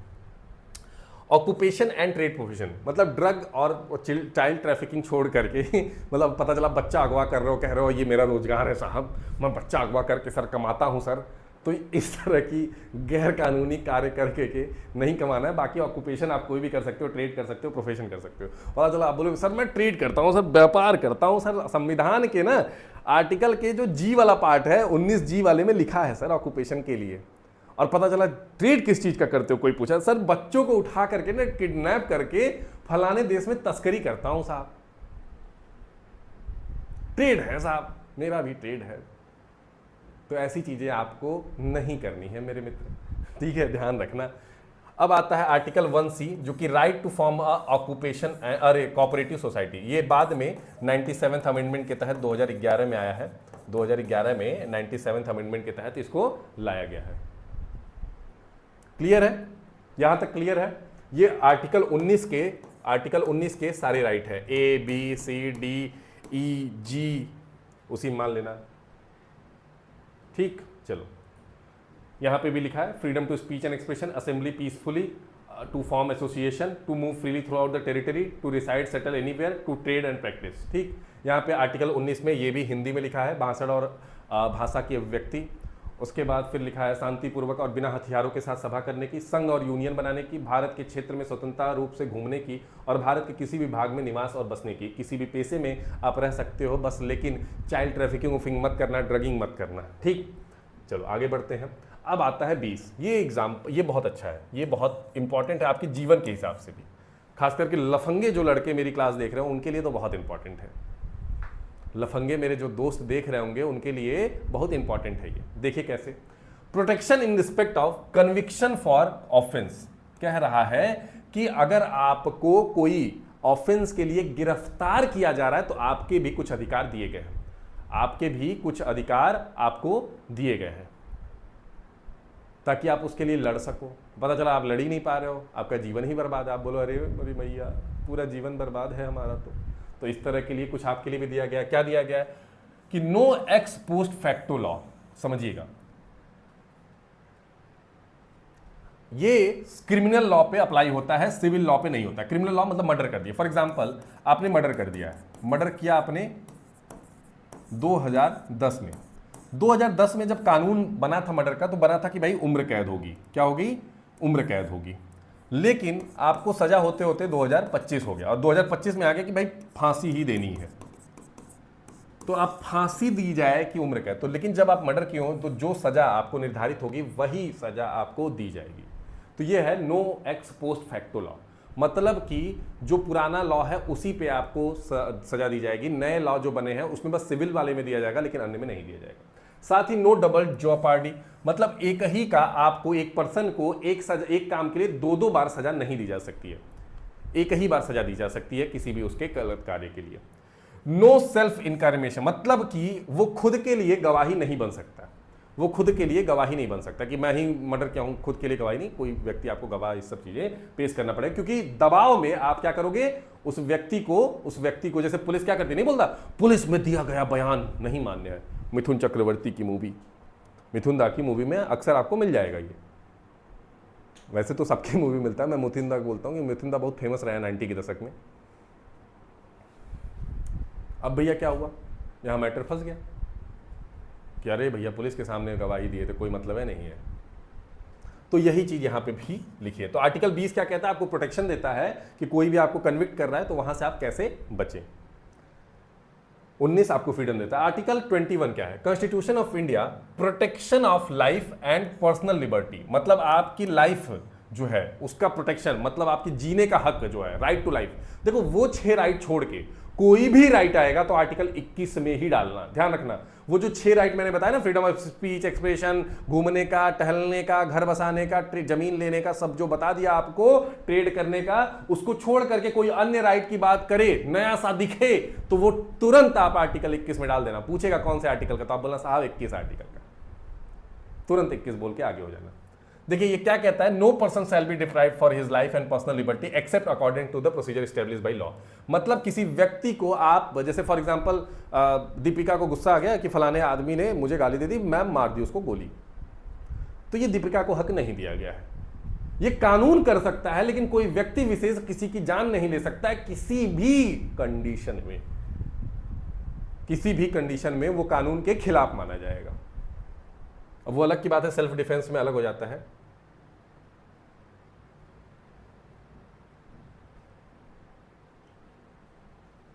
ठीक, चलो अब आते हैं आर्टिकल 22, ये भी बहुत इंपॉर्टेंट है। हाँ, आर्टिकल 21A भी बाद में आ गया। 21A किससे रिलेटेड है, राइट टू एजुकेशन से, ये भी याद रख लीजिएगा, राइट टू एजुकेशन से। 86th अमेंडमेंट के थ्रू इसको लाया गया था, अमेंड होते होते 2009 आ गया था। 2009 तक ये अमेंड होकर के आया था। कब तक आया था, 2009 तक। क्लियर है?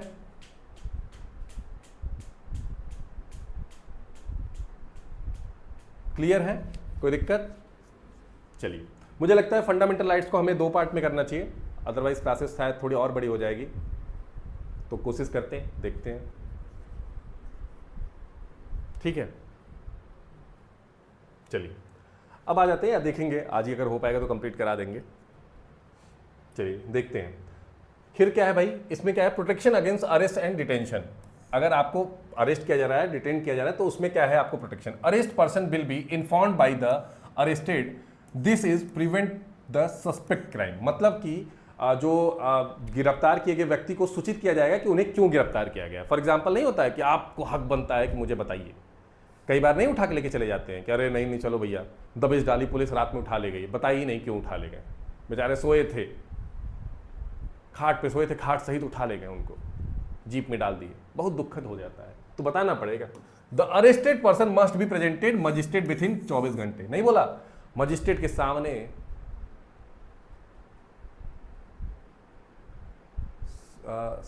सर नो सेल्फ, अच्छा बेसिकली क्या होता है ना, जैसे खुद की जब पुलिस में दी गई हुई गवाही या खुद की दी हुई गवाही कि भाई मैं मर्डर नहीं किया हूं या मैं मर्डर किया हूं, तो कई बार वो दबाव में माना जाता है।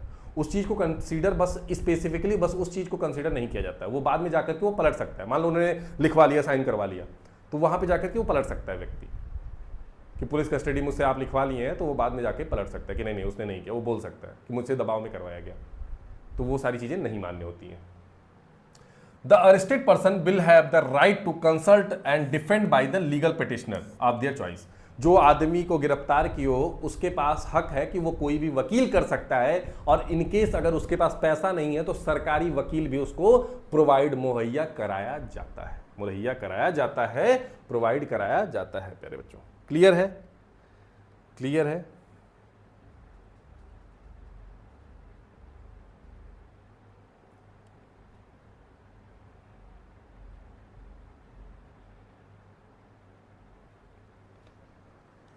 ठीक, 22 हो गया। अब यहां तक तो खत्म हो गई कहानी। अब थोड़ा कुछ एमसीक्यू देख लेते हैं, कुछ एमसीक्यू क्वेश्चंस प्रैक्टिस कर लेते हैं भाई। देखते हैं क्या पूछ रहा है। क्वेश्चन पूछ रहा है article 21A of the Indian constitution provide right to. भारतीय संविधान का अनुच्छेद 21A किस प्राधिकरण से संबंधित है? यहीं पे बताया आर्टिकल 21A, यहीं पे मैंने बता दिया था कि देखो आर्टिकल 21A किससे रिलेटेड है? राइट टू एजुकेशन से रिलेटेड है, जो कि 86वें अमेंडमेंट 2009 में इसको कंप्लीटली इंप्लीमेंट किया गया था प्यारे बच्चों। तो क्या हो जाएगा? शिक्षा से रिलेटेड है, शिक्षा से। Right to work, right privacy, equality, right to equality, ये सारी चीजें अलग अलग है। The foremost right among the freedom is, स्वतंत्रता के अधिकारों में सबसे प्रमुख अधिकार किसको माना गया? Right to life and personal liberty को, प्रिवेंटिव डिटेंशन को, फ्रीडम टू असेंबली को, या right to freedom of speech and expression को। तो बेसिकली जो है, कहां चला गया भाई? चला गया नीचे। तो यहां पे मैं लिख देता हूं, जो right to freedom of speech and expression है, इसको बहुत फोरमोस्ट मतलब बहुत ही प्रमुख माना गया है। क्यों? क्योंकि भाई अगर आपके बोलने के अधिकार को ही छीन लिया जाएगा, इसीलिए तो मीडिया बहुत पावरफुल है, जो मन सो बोल देती है। अगर आपके बोलने के अधिकार को ही खत्म कर दिया गया तो आप बर्बाद हो जाओगे, आपके पास ताकत नहीं रहेगी। तो इस वजह से वो भाई उनको हक देता है कि वो सबसे इंपॉर्टेंट है। Fundamental duties were not part in part 3 of Indian constitution because, अब देखो ये क्वेश्चन मैं आगे बताऊंगा, इसको मैं अभी होल्ड पे डाल दे रहा हूं, ये आगे बताऊंगा जब मैं फंडामेंटल ड्यूटीज कल वाली क्लास में कंप्लीट करा दूंगा, तब आपको रियलाइज होगा कि ये क्यों इंपॉर्टेंट है। Right to freedom is guarantee in the article. Right to freedom किसमें है? तो मैंने बताया था 19 से लेकर के 22 तक है राइट टू फ्रीडम कंप्लीटली, लेकिन बेसिकली जो स्पेसिफिक राइट है वो आर्टिकल 19 में 6 राइट मेंशन है। तो वो किस में आएगा? आर्टिकल 19 में आएगा। आर्टिकल 19 में राइट टू फ्रीडम की सबसे बेसिक चीजें डिस्क्राइब्ड यहां पे की गई हैं। Which part of Indian constitution is known as Magna Carta? इसका आंसर मुझे देना होगा, इसका आंसर मुझे देना होगा कि कौन से भाग को भारतीय संविधान में मैग्ना कार्टा का दर्जा दिया गया है। फटाफट से बताइए भाई, फटाफट से बताइए, मैं थोड़ी देर बैठता हूं, फटाफट से बताइए।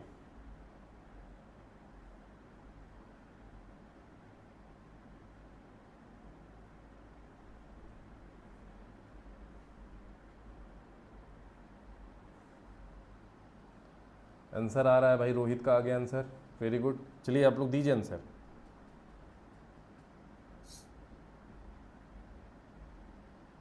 रोहित बोल रहे हैं पार्ट 3, बस रोहित ही देख रहे हैं क्या क्लास?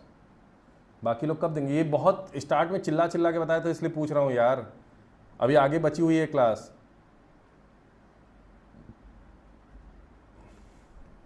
चलिए मैं ही बताता हूँ, आप लोग मत बताइए। खलीफ ने बता दिया, रोहित ने बता दिया। हाँ, भाग 3 को मैग्ना कार्टा बोला जाता है। भाग 3 या फिर पार्ट 3 को क्या बोला जाता है? मैग्ना कार्टा बोला जाता है, मैग्ना कार्टा बोला जाता है। क्लियर है?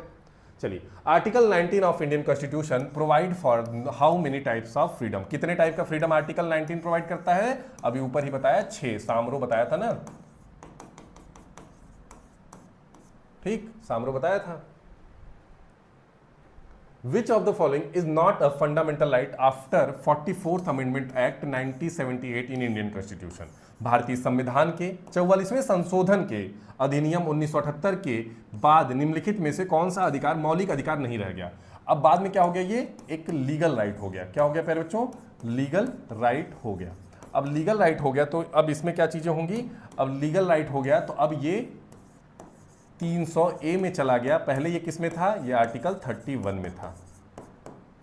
ठीक, 31 में था। और ये बेसिकली क्या है? राइट टू प्रॉपर्टी, संपत्ति का जो अधिकार होता है उसकी बात करता है। Very good, very good, answer आने लगे अब सबके। Very good. How many rights are mention under the right to equality? Right to equality में कितने राइट मेंशन है? तो मैंने पहले ही बताया था कि आर्टिकल 14 से लेकर के 18 तक क्या है? राइट टू इक्वलिटी है। तो 14 आएगा जो कि राइट टू इक्वलिटी डायरेक्टली कहता है, 15 आएगा जो कि डिस्क्रिमिनेशन की बात करता है, भेदभाव की बात करता है, 16 आएगा अपॉर्चुनिटी की बात करता है, 17 आएगा अनटचेबिलिटी की बात करता है, 18 आएगा अबॉलिशन ऑफ टाइटल की बात करता है। कितने हो गए? 1 2 3 4 5, केवल 5, केवल 5। 14 से 18 तक केवल 5 है। चलिए आगे बढ़ते हैं। अब यहां तक आधा पार्ट हो गया, अब आते हैं अगले पार्ट पे। 50% से ज्यादा हमने आज की क्लास अभी कंप्लीट कर ली है। तो क्या अभी तक किसी को कोई इशू आया? आगे बढ़ा जाए? अब क्लासेस जल्दी हो जाएंगी। अब मुझे लगता है कि ये दोनों आर्टिकल बहुत इंपॉर्टेंट है। उसके बाद 29-30 राइट टू फ्री रिलीजन में उतना इंपॉर्टेंट नहीं है। फिर रिट आपको समझाने में जो समय लगेगा मुझे लगेगा, फिर आज की क्लास एंड होगी। तो मतलब मान के चलिए जो भी समय लगे, बट इंपॉर्टेंट है सारी चीजें जो अब मैं बताने वाला हूं। अभी तक जो पढ़ा आपने बहुत इंपॉर्टेंट था। क्या वहां तक किसी को कुछ दिक्कत आया? जो भी क्वेश्चन आए वो बने? बताइए भाई, किसी को कोई दिक्कत आया?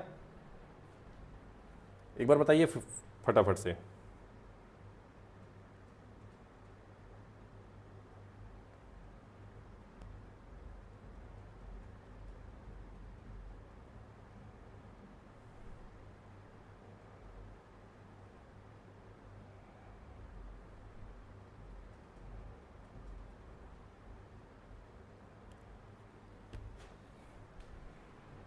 नो प्रॉब्लम सर, ठीक है। तो अब आगे बढ़ते हैं। चलिए अब देखिए यहां पे आता है राइट अगेंस्ट एक्सप्लॉइटेशन।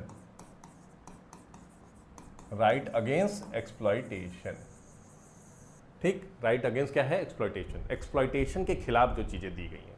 देख रहे हो ये बेटा बच्चा दिख रहा है, क्या दिख रहा है? इसके साथ ऐसा लगा है कि भाई इसके साथ दुर्व्यवहार किया गया है। नहीं है भाई, उस छोटे से उम्र में जब लोगों को पढ़ने की उम्र होती है वो बेचारा क्या कर रहा है? कार्य कर रहा है देश में। तो बेसिकली आर्टिकल 2 है 23 और 24। 23 और 24 कैसे याद रखेंगे मैं उसका टिक भी बताऊंगा। Basically human trafficking and force labour आता है 23 में, मतलब कि मानव की तस्करी। बहुत जगहों पे किडनी सेल करने के लिए, आंखें सेल करने के लिए, लीवर, गुर्दा, फेफड़ा सेल करने के लिए मानव की तस्करी कराई जाती है विदेशों तक। दूसरा फोर्स लेबर, बहुत पहले आप देखते आ रहे होंगे कि एक ही परिवार का व्यक्ति उनके यहां नौकरी करते जा रहा है और उसको पैसा भी नहीं दिया, खाना वाना दे देते थे लेकिन बहुत पैसा भी नहीं देते थे, थोड़ा बहुत गेहूं चावल दे देते थे। तो कहीं ना कहीं वो फोर्स लेबर टाइप का कार्य करता था देखा जाए तो। और अभी के टाइम पे भी कई जगह जैसे आपने पैसा नहीं दिया तो फलाने को ले जाके काम कराया जा रहा है, उसके बेटे को भी ले जाके काम कराया जा रहा है, ब्याज पे ब्याज जोड़े जा रहे हैं। एक मूवी आई थी माझी, माझी में इस चीज को दर्शाता भी है, थोड़ा सा दिखाता भी है इस चीज को बहुत अच्छे से। माझी मूवी में इस चीज को दर्शाता भी है, दिखाता भी है। तो ये सारी चीजें हैं जो आर्टिकल 23 में आती हैं। ये सारी चीजें गलत हैं, अगर आप करोगे तो आपके ऊपर केस होगा, आपको जेल भी जाना पड़ सकता है। साथ ही साथ 23 कहता है child labour prohibition, child labour नहीं होना चाहिए, बाल मजदूरी नहीं होना चाहिए। अगर कोई व्यक्ति, कोई बच्चा 14 साल से कम उम्र का बच्चा है, वो खतरनाक जगहों पर काम नहीं किया जा सकता है, उससे कराया जा सकता है। अगर कोई व्यक्ति करा रहा है तो उसको भी सजा होगी, ये भी ध्यान रखना, उसके पेरेंट्स को भी होगी। They can work in safe places but only outside school hour. ये लोग काम कर सकते हैं लेकिन स्कूल आवर्स के टाइम पे नहीं कर सकते हैं, स्कूल का जो समय बीत जाएगा उसके बाद ही कर सकते हैं। सेफ प्लेसेस जैसे कि दुकान पे बैठ सकते हैं जहां पे हजार्डस ना हो, रोग ना हो। अब ऐसा नहीं कि फावड़ा लेकर के वो कुल्हाड़ी लेकर के चल रहे हैं बेचारे, फिर वो कैसे सर्वाइव करेंगे? ठीक। वो सुरक्षित स्थानों पे काम कर सकते हैं। एक्सेप्शन क्या है? State can force people to perform compulsory service such as during war. जैसे कि अगर वॉर हो गया, मान लो अभी जैसे पाकिस्तान से थोड़ा चल रहा था और आपको भी बुलाया जाए कि भाई आपको लड़ना पड़ेगा, मजबूरी आ गई, जैसे 1962 में चाइना से वॉर के टाइम पे ये समस्या आई थी, फौज की कमी जब हुई थी, तो उस कंडीशन में आपको फोर्स लेबर में नहीं माना जाएगा कि भाई सरकार फोर्स लेबर करा रही है। वो एक्सेप्शन केस है, वो देश के सर्विस में काउंट होगा, वो देश के सर्विस में उसे काउंट किया जाएगा। किस में काउंट किया जाएगा? देश के सर्विस में। ये दोनों आर्टिकल को समझने के लिए समझिएगा कि पहले आदमी आए, फिर बच्चे। तो आर्टिकल 24-23 जो है वो फोर्स लेबर से रिलेटेड है और 24 चाइल्ड लेबर से। ऐसे समझना, पहले मेन फिर चाइल्ड, आदमी आया फिर उससे बच्चे आए। तो पहले आर्टिकल आएगा जो वो आदमी वाला होगा 23, फिर जो आर्टिकल आएगा 24 वो आएगा बच्चों के लिए। क्या यहां पे किसी को दिक्कत है? क्या यहां पे किसी को दिक्कत है? आगे बढ़े। अब आता है right to religion. Right to religion समझिएगा, राइट टू रिलीजन समझिएगा। राइट टू रिलीजन बेसिकली क्या है? राइट टू रिलीजन बेसिकली क्या है कि आपको संविधान हमारा धर्म के अपने रक्षा करने का भी देता है। धर्म की रक्षा मतलब धर्म को आप अपने प्रोटेक्ट कर सकते हो, मतलब उसको बचा सकते हो। बहुत सारे लोग माइनॉरिटीज में हैं जिनको लगता होगा जब भारत बना होगा 1947 में कि यार हमारा धर्म तो खतरे में हो जाएगा, जिसकी पॉपुलेशन ज़्यादा है वो ज़्यादा मारपीट करेगा, जैसे पाकिस्तान में हुआ। तो क्या हमारे देश में भी हो सकता है? तो हमारे देश में कुछ अधिकार भी दे दिए गए। कैसे दिए? संविधान में 25 से लेकर के 28 तक क्या क्या दे दिया? फ्रीडम ऑफ रिलीजन दे दिया गया, मतलब धर्म की स्वतंत्रता दे दी गई इसमें। अब 25 में क्या किया? फ्रीडम ऑफ कॉन्साइसिस, अंतरात्मा की स्वतंत्रता, मतलब आप अंतरात्मा से कोई भी धर्म को मानना चाहते हैं मान सकते हैं, नहीं मानना चाह सकते हैं नहीं मान सकते हैं, कोई आपको फोर्स नहीं कर सकता। दूसरा आता है article 26, collective right to manage religious affair. मान लो कोई धार्मिक प्रबंध कराना है तो वो भी आपको अधिकार दिया जाता है, आप परमिशन लेकर के उसको करा सकते हो। अगर कोई भी ऐसी सुरक्षा की दृष्टि से कुछ कारण आते हैं तो अलग की बात है, अदरवाइज आपको अधिकार दिया जाता है कि आप उस चीज को करा सकते हो। अब सुरक्षा की दृष्टि से देखा जाए कोई समस्या आ सकती है तो भाई उसको रोका भी जा सकता है। आर्टिकल 27 क्या कहता है? Freedom from paying taxes for promotion of any religion, मतलब धर्म के नाम पर आप क्या कर सकते हैं? करों से मुक्ति है, मतलब कोई भी ऐसा नहीं जबरदस्ती आपसे टैक्स ले ले, ठीक है, कोई भी आपसे जबरदस्ती टैक्स नहीं ले सकता। आप इच्छुक है दीजिए, नहीं है नहीं दीजिए, तो ये आपको फ्रीडम देता है। आर्टिकल 28 क्या कहता है? ये इंपॉर्टेंट बहुत नहीं है, बस एक बार दिमाग में रखना। देखो क्वेश्चन में कई बार होता क्या है ना, हम लोग ये भूल जाते हैं कि किससे किससे बीच में। तो 25 से लेकर के 28 तक राइट टू रिलीजन है, ये याद रखना है। क्यों? क्योंकि होगा क्या कि कल के दिन जब आप एग्जाम में पढ़ोगे तो ये देखना कि 3 ऑप्शन इसके से बाहर से रहेंगे, एक ऑप्शन इसके अंदर का रहेगा 25 से 28 का। अगर वो भी ऑप्शन अगर आपको याद होगा तो भी काम हो जाएगा। आर्टिकल 28 कहता है कि कोई भी religion, no religion instruction is allowed in the government aided school. सरकारी या सरकार से सहायता प्राप्त किसी भी स्कूल में कोई भी रिलीजन, धार्मिक के हिसाब से चीजें नहीं जबरदस्ती की जा सकती, किसी को फोर्स नहीं किया जा सकता, जिसमें सरकार का पैसा लगा। प्राइवेट स्कूल है उसमें वो करा सकते हैं उनके पास, जैसे बहुत सारे क्रिश्चियन स्कूल हैं, वो लोग वहां पे जीसस का और ये सब प्रार्थना उतना भी अलग टाइप का कराते हैं, तो उनको रोक नहीं जा सकता, उनको रोका नहीं जा सकता। तो वही बात यहां पे आर्टिकल 28 में बोली जा रही। तो 25 से लेकर के 28 में किससे रिलेटेड है? रिलीजन से रिलेटेड है। और रिलीजन में भी आपको फ्रीडम दिया जाता है कि आप कोई भी धर्म मान लीजिए, आप कोई भी प्रबंध भी कर सकते हैं, आप कोई भी टैक्स देने से पे भी हैं, आपके मन है दीजिए, नहीं है मन मत दीजिए। और आखिरी बताता है 28वां कि अगर किसी भी स्कूल में सरकारी पैसा लगा है, सहायता प्राप्त स्कूल है, तो उसमें वो लोग क्या नहीं कर सकते, वो लोग आपके ऊपर फोर्सफुली कोई भी धर्म मानने पे वो नहीं कर सकते, ठीक है, धार्मिक शिक्षा नहीं चला सकते।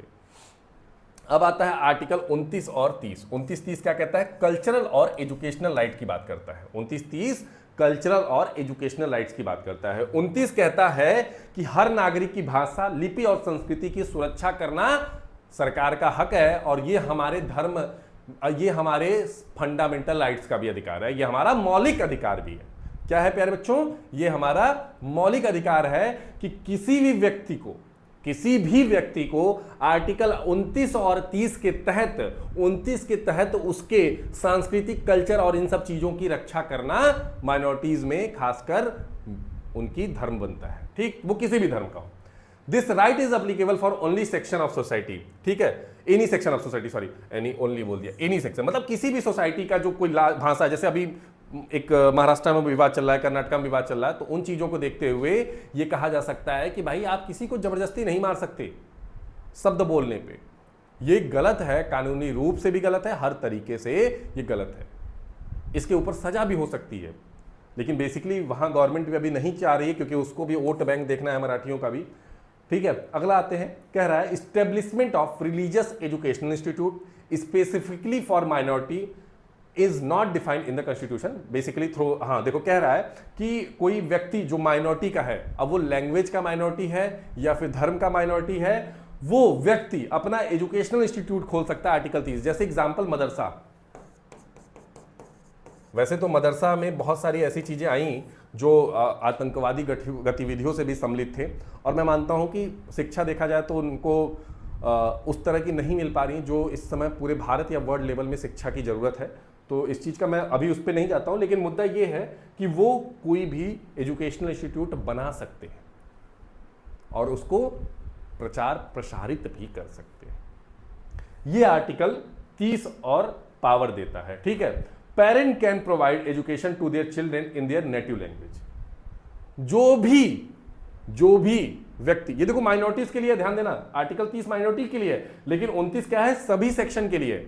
लैंग्वेज की जो सोसाइटी की कल्चर की वो सुरक्षा 29 में सबके लिए दी गई है, लेकिन अगर किसी को एजुकेशनल इंस्टीट्यूट बनाना है तो स्पेसिफिकली वो माइनॉरिटीज के लिए। और किसी भी पेरेंट्स को क्या करना है, अगर उसको, उस व्यक्ति को, चिल्ड्रेन को अपने नेटिव मतलब मातृभाषा जो जन्म की भाषा है, वो मराठी हो, हिंदी हो, कन्नड़ हो, चाहे उर्दू हो, किसी भी भाषा में वो उसको शिक्षा प्रदान करा सकते हैं। ये इनको ताकत 29-30 देता है। राइट टू 32 है कॉन्स्टिट्यूशनल रेमेडी से। अब देखते हैं, इसको समझते हैं। देखो आर्टिकल 32 क्या देता है, आर्टिकल 32 हमें रिट प्रोवाइड कराता है, और रिट हमें आर्टिकल 32 प्रोवाइड करता है कि सुप्रीम कोर्ट में डायरेक्टली आप अप्लाई कर सकते हो। सुप्रीम कोर्ट में आर्टिकल 32 के तहत रिट में जा सकते हो। फॉर एग्जांपल आपके फंडामेंटल राइट्स का हनन हो रहा है तो डायरेक्टली आप जाके रिट इशू करा सकते हो सुप्रीम कोर्ट से। और आर्टिकल 226 क्या कहता है कि ये हाई कोर्ट को पावर देता है कि डायरेक्टली रिट इशू कर दे, डायरेक्टली रिट। और मैं बताऊं, हाई कोर्ट के पास ज्यादा ज्यूरिडिक्शन है in compare to writ. Writ को फैलाने में हाई कोर्ट के पास थोड़ा ज्यादा पावर है अगर कंपैरेटिवली देखा जाए किसके, सुप्रीम कोर्ट के। और इसी आर्टिकल 32 को heart and soul of Indian constitution बोला गया बी.आर. अंबेडकर द्वारा। भारतीय संविधान की आत्मा बोला गया था किसके द्वारा, बी.आर. अंबेडकर द्वारा। बी.आर. अंबेडकर साहब द्वारा इसको क्या बोला जाता है, भारतीय संविधान की आत्मा बोला गया था आर्टिकल 32 को। और यही रिट इशू कराता है सुप्रीम कोर्ट को, और 226 हाई कोर्ट को। क्या यहां तक मेरी बातें क्लियर है, एक बार बताइए भाई, फिर आगे बढ़े रिट पे। अब बड़ा टॉपिक आने वाला है जो कि आपको 10 से 15 मिनट लगेगा उस टॉपिक को अच्छे से समझने में।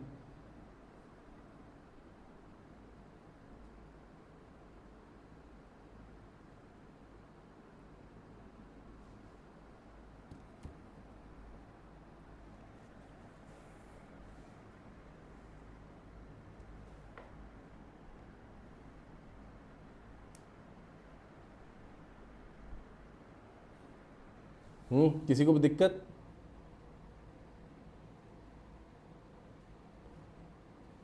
सही है, क्लियर है, एक बार सब लोग बता दीजिए भाई।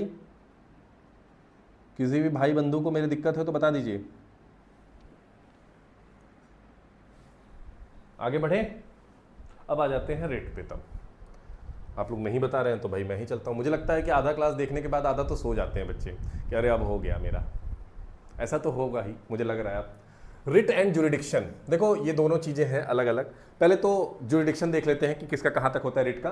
बेसिकली रिट बेसिकली क्या है और कैसे इसका होता है। तो रिट बेसिकली कुछ आपको अधिकार दिए जाते हैं जिसके तहत आप directly high court, supreme court को अप्रोच करके अपने आप को बचा सकते हैं। अगर आप सत्य हैं, अपने आप को भी, देश में होते हुए कुछ गलत चीजों को अगर देखते हैं तो उससे भी आप उस चीज को बचा सकते हैं। ठीक है, चलो आ जाते हैं। Supreme court can not refuse to issue writ but high court can refuse. Basically high court और सुप्रीम कोर्ट की यहां पे कहानी चल रही है, ठीक है, हाई कोर्ट सुप्रीम कोर्ट का। तो सुप्रीम कोर्ट के पास पावर नहीं है कि वो रिट इशू करने से मना कर सके, लेकिन हाई कोर्ट के पास है, क्योंकि हाई कोर्ट के ऊपर भी कोई कोर्ट जा सकते हैं। तो यहां पे भी हाई कोर्ट पावरफुल हो गया। High court writ jurisdiction is wider, मतलब हाई कोर्ट के पास रिट इशू करने का जो ताकत है वो कहीं ना कहीं ज्यादा बड़ी है कंपेयर टू सुप्रीम कोर्ट। और supreme court can issue writ for fundamental rights only, केवल फंडामेंटल राइट्स के लिए सुप्रीम कोर्ट रिट इशू कर सकता है, whereas high court can issue writ for both fundamental rights and legal rights. मतलब कोई भी कॉन्स्टिट्यूशनल राइट है या फिर फंडामेंटल राइट्स है तो उसके लिए भी रिट इशू करने का पावर किसके पास है? हाई कोर्ट के पास। 3 पॉइंट समझना। पहला कि भाई सुप्रीम कोर्ट मना नहीं कर सकता रिट इशू करने से, हाई कोर्ट कर सकता है, अगर हाई कोर्ट करेगा तो आप सुप्रीम कोर्ट जा सकते हो। दूसरा पॉइंट है कि भाई साहब जो सुप्रीम कोर्ट है उसका जुरिडिक्शन कम है हाई कोर्ट से।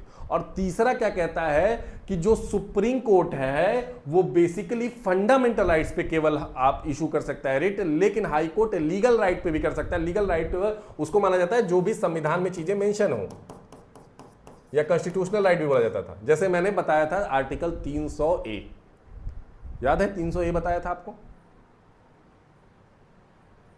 अब आ जाते हैं टाइप्स ऑफ रिट, ये बहुत इंपॉर्टेंट है।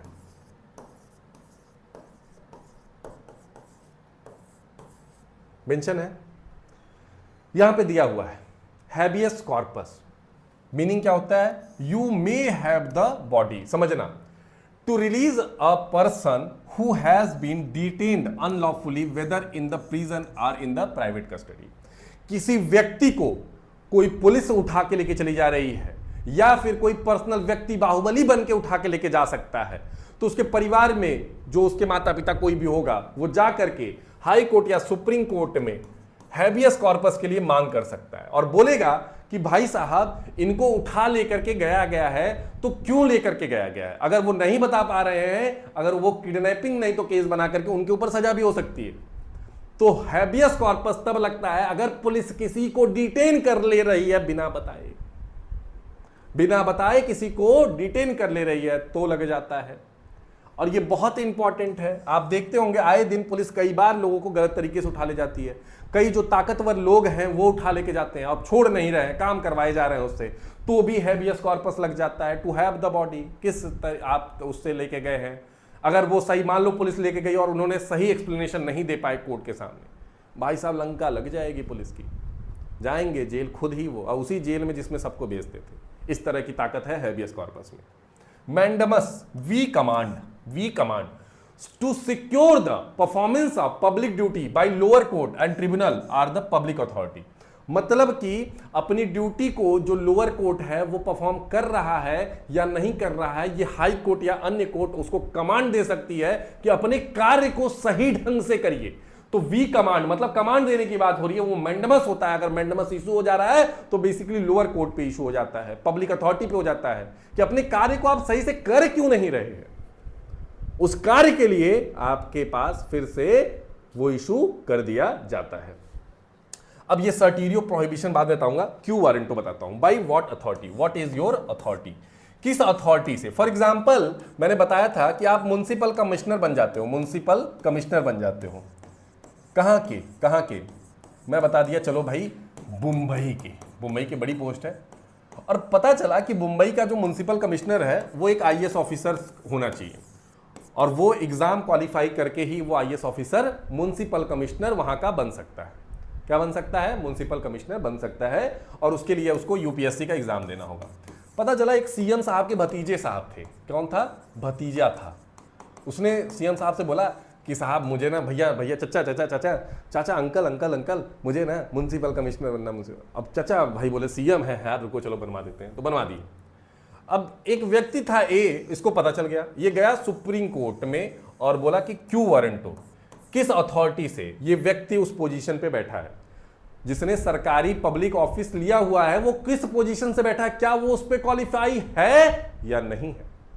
और अगर जांच हुई और वो व्यक्ति पाया गया कि वो उस लेवल पे नहीं बैठने लायक था तो उसको भी सजा हो सकती है। तो ये होता है क्यू वारंटो। अगर आसपास कोई दिखे सरकारी पोजीशन पे गलत तरीके से बैठा है तो आप ये क्यू वारंटो सुप्रीम कोर्ट या हाई कोर्ट में लगा सकते हो। अब आता है सर्टीरियो एंड प्रोहिबिशन। प्रोहिबिशन क्या होता है कि कोई भी चीज कोर्ट में चल रही है प्रोसीडिंग पर्टिकुलर केस पे, और देखा जा रहा है कि उसको उस केस में क्या है बेसिकली कि वो केस सही नहीं है, तो उसको लोअर कोर्ट में ही प्रोहिबिट कर दिया जाता है, रोक दिया जाता है। सर्टीरियो बस क्या होता है कि इसको सर्टिफाई करता है कि ऊपर वाले कोर्ट में जब ये जाता है और देखा जाता है कि कुछ गलती हो चुकी है पुराने में, तो वो ऊपर से उसको सर्टीरियो किया जाता है, रोका जाता है, खत्म किया जाता है, क्वेश किया जाता है। तो प्रोहिबिशन लोअर कोर्ट पे ही चीजों को रोक देती है, और सर्टीरियो जब ऊपर पहुंचता है तब उसको क्वेश कराया जाता है, रोका जाता है। ये टोटल 5 जो है ये बहुत इंपॉर्टेंट रिट है जो कि हम लोग यूज करते हैं। ये जो 5 था ये बहुत महत्वपूर्ण है प्यारे बच्चों, जो कि हम लोग अपने जीवन दिनचर्या में हर जगह इस चीज को यूज करते हुए चलते हैं। क्या किसी को इशू है?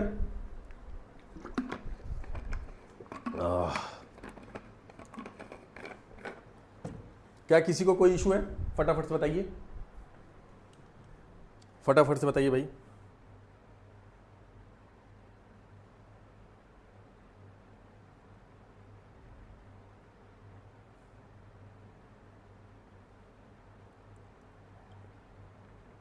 फटाफट से बताइए। सही है, आगे चलें? नो सर, ठीक है भाई, आगे चलते हैं। देखो अब आर्टिकल 33 से 35 आता है, इससे क्वेश्चन ना के बराबर आते हैं, लेकिन एक बार मैं आपको बता देता हूं। Parliament has power to restrain fundamental rights for on personal, मतलब कोई भी जैसे वर्दी धारक है, ऑन पर्सनल है, बीएसएफ आर्मी में है या फिर पुलिस वाला है, तो उस व्यक्ति के फंडामेंटल राइट्स में क्या है, उसको पार्लियामेंट उसके पावर को रोक सकती है, कम कर सकती है। ये ताकत भी दिया है 33 में। मान लो अब पुलिस वाले चाह दिए कि आज हम लोग क्या करेंगे, एसोसिएशन बना के धरना बैठ जाएंगे नहीं, कितना क्राइम बढ़ जाएगा देश में। भाई उनको जो कार्य दिया है उस कार्य का नेचर ही है। मान लो आर्मी बोल दिया मैं तो बॉर्डर पे नहीं जा रही, पूरी आर्मी एसोसिएशन बना के, अब क्या होगा, पूरा देश पाकिस्तान लेके चला जाएगा कि भाई आर्मी नहीं लड़ रही है। तो सबको अपना अपना जो ये आर्म पर्सनल है, पार्लियामेंट को पावर दी गई है कि उनके फंडामेंटल राइट्स को रोका जा सके। आर्टिकल 34 कहता है restriction of fundamental rights while martial law. जब भी मार्शियल लॉ लग जाएगा, मैंने पहले ही बताया था, तब आपके फंडामेंटल राइट्स जो है उस पर्टिकुलर एरिया में, उस जहां पे, जैसे फॉर एग्जांपल कि यूपी में मार्शियल लॉ लगा, कहां पे लग गया, जौनपुर या मतलब लखनऊ में लग गया। मान लो एग्जांपल यूपी के लखनऊ में क्या लग गया, मार्शियल लॉ लग गया। अब यूपी में के मार्शियल लॉ जो लखनऊ में लगा है प्यारे बच्चों, तो वो जो मार्शियल लॉ होगा बस वो पर्टिकुलर लखनऊ में लगेगा। वो फंडामेंटल राइट जो हनन होगा वो बस लखनऊ के लोगों का होगा, पूरे राज्य का नहीं होगा। तो ये आर्टिकल 34 हमें समझाता है। और आर्टिकल 35 क्या कहता है, power to make law give effect to fundamental right vested in parliament. मतलब कोई भी लॉ फंडामेंटल राइट्स में बनाया जाएगा तो उसका पावर किसको दिया गया है, पार्लियामेंट को दिया गया है, मतलब कि संसद को दिया गया है। वैसे भी जो भी चीजें हैं मेजॉरिटी संसद के पास ही ताकत है। 2 ही नाम आप देखोगे पूरे में, संसद और प्रेसिडेंट, यही 2 नाम। 33 से लेकर के 35 तक की कहानी आपको समझ में आ गई होगी। अब देखो कुछ चीजें जो कि इंपॉर्टेंट है, कुछ सिटीजनशिप के लिए, जैसे क्या है ना, कुछ राइट जो है केवल सिटीजनशिप के लिए, और कुछ राइट जो है वो फॉरेनर को भी फंडामेंटल राइट दिया जाता है। जैसे कि अगर आर्टिकल 15, 16, 19, 29, 30, ये जो आर्टिकल हैं 15, 16, 29, 19 और 30, ये केवल भारतीयों के लिए है। अगर आप नागरिक हैं भारत के तभी इस आर्टिकल का इस्तेमाल कर सकते हो। मतलब किसी व्यक्ति के साथ डिस्क्रिमिनेशन हो रहा है, मान लो कोई विदेशी आ गया, उसको आप बोल दिया अरे गोरा है गोरा है गोरा है या फिर काला है, तो शायद उस पर आपको आर्टिकल 15 नहीं लगेगा। आर्टिकल 16, कोई विदेश से आया हुआ नागरिक है, उसको आरक्षण नहीं मिलेगा, भले वो कह दिया कि मैं तो एससी हूं या तो मैं ओबीसी हूं या तो मैं पीडब्ल्यू हूं, उसको आरक्षण नहीं मिलेगा। आर्टिकल 19, उनको फ्रीडम ऑफ स्पीच नहीं है। अब कोई यूके का आदमी आके, पाकिस्तान का आदमी आके भारत को गाली नहीं दे सकता, भारत को कुछ भी नहीं बोल सकता, एक्चुअली उसको freedom of speech and expression नहीं है, वो हमारे पीएम को नहीं बोल सकता। 29,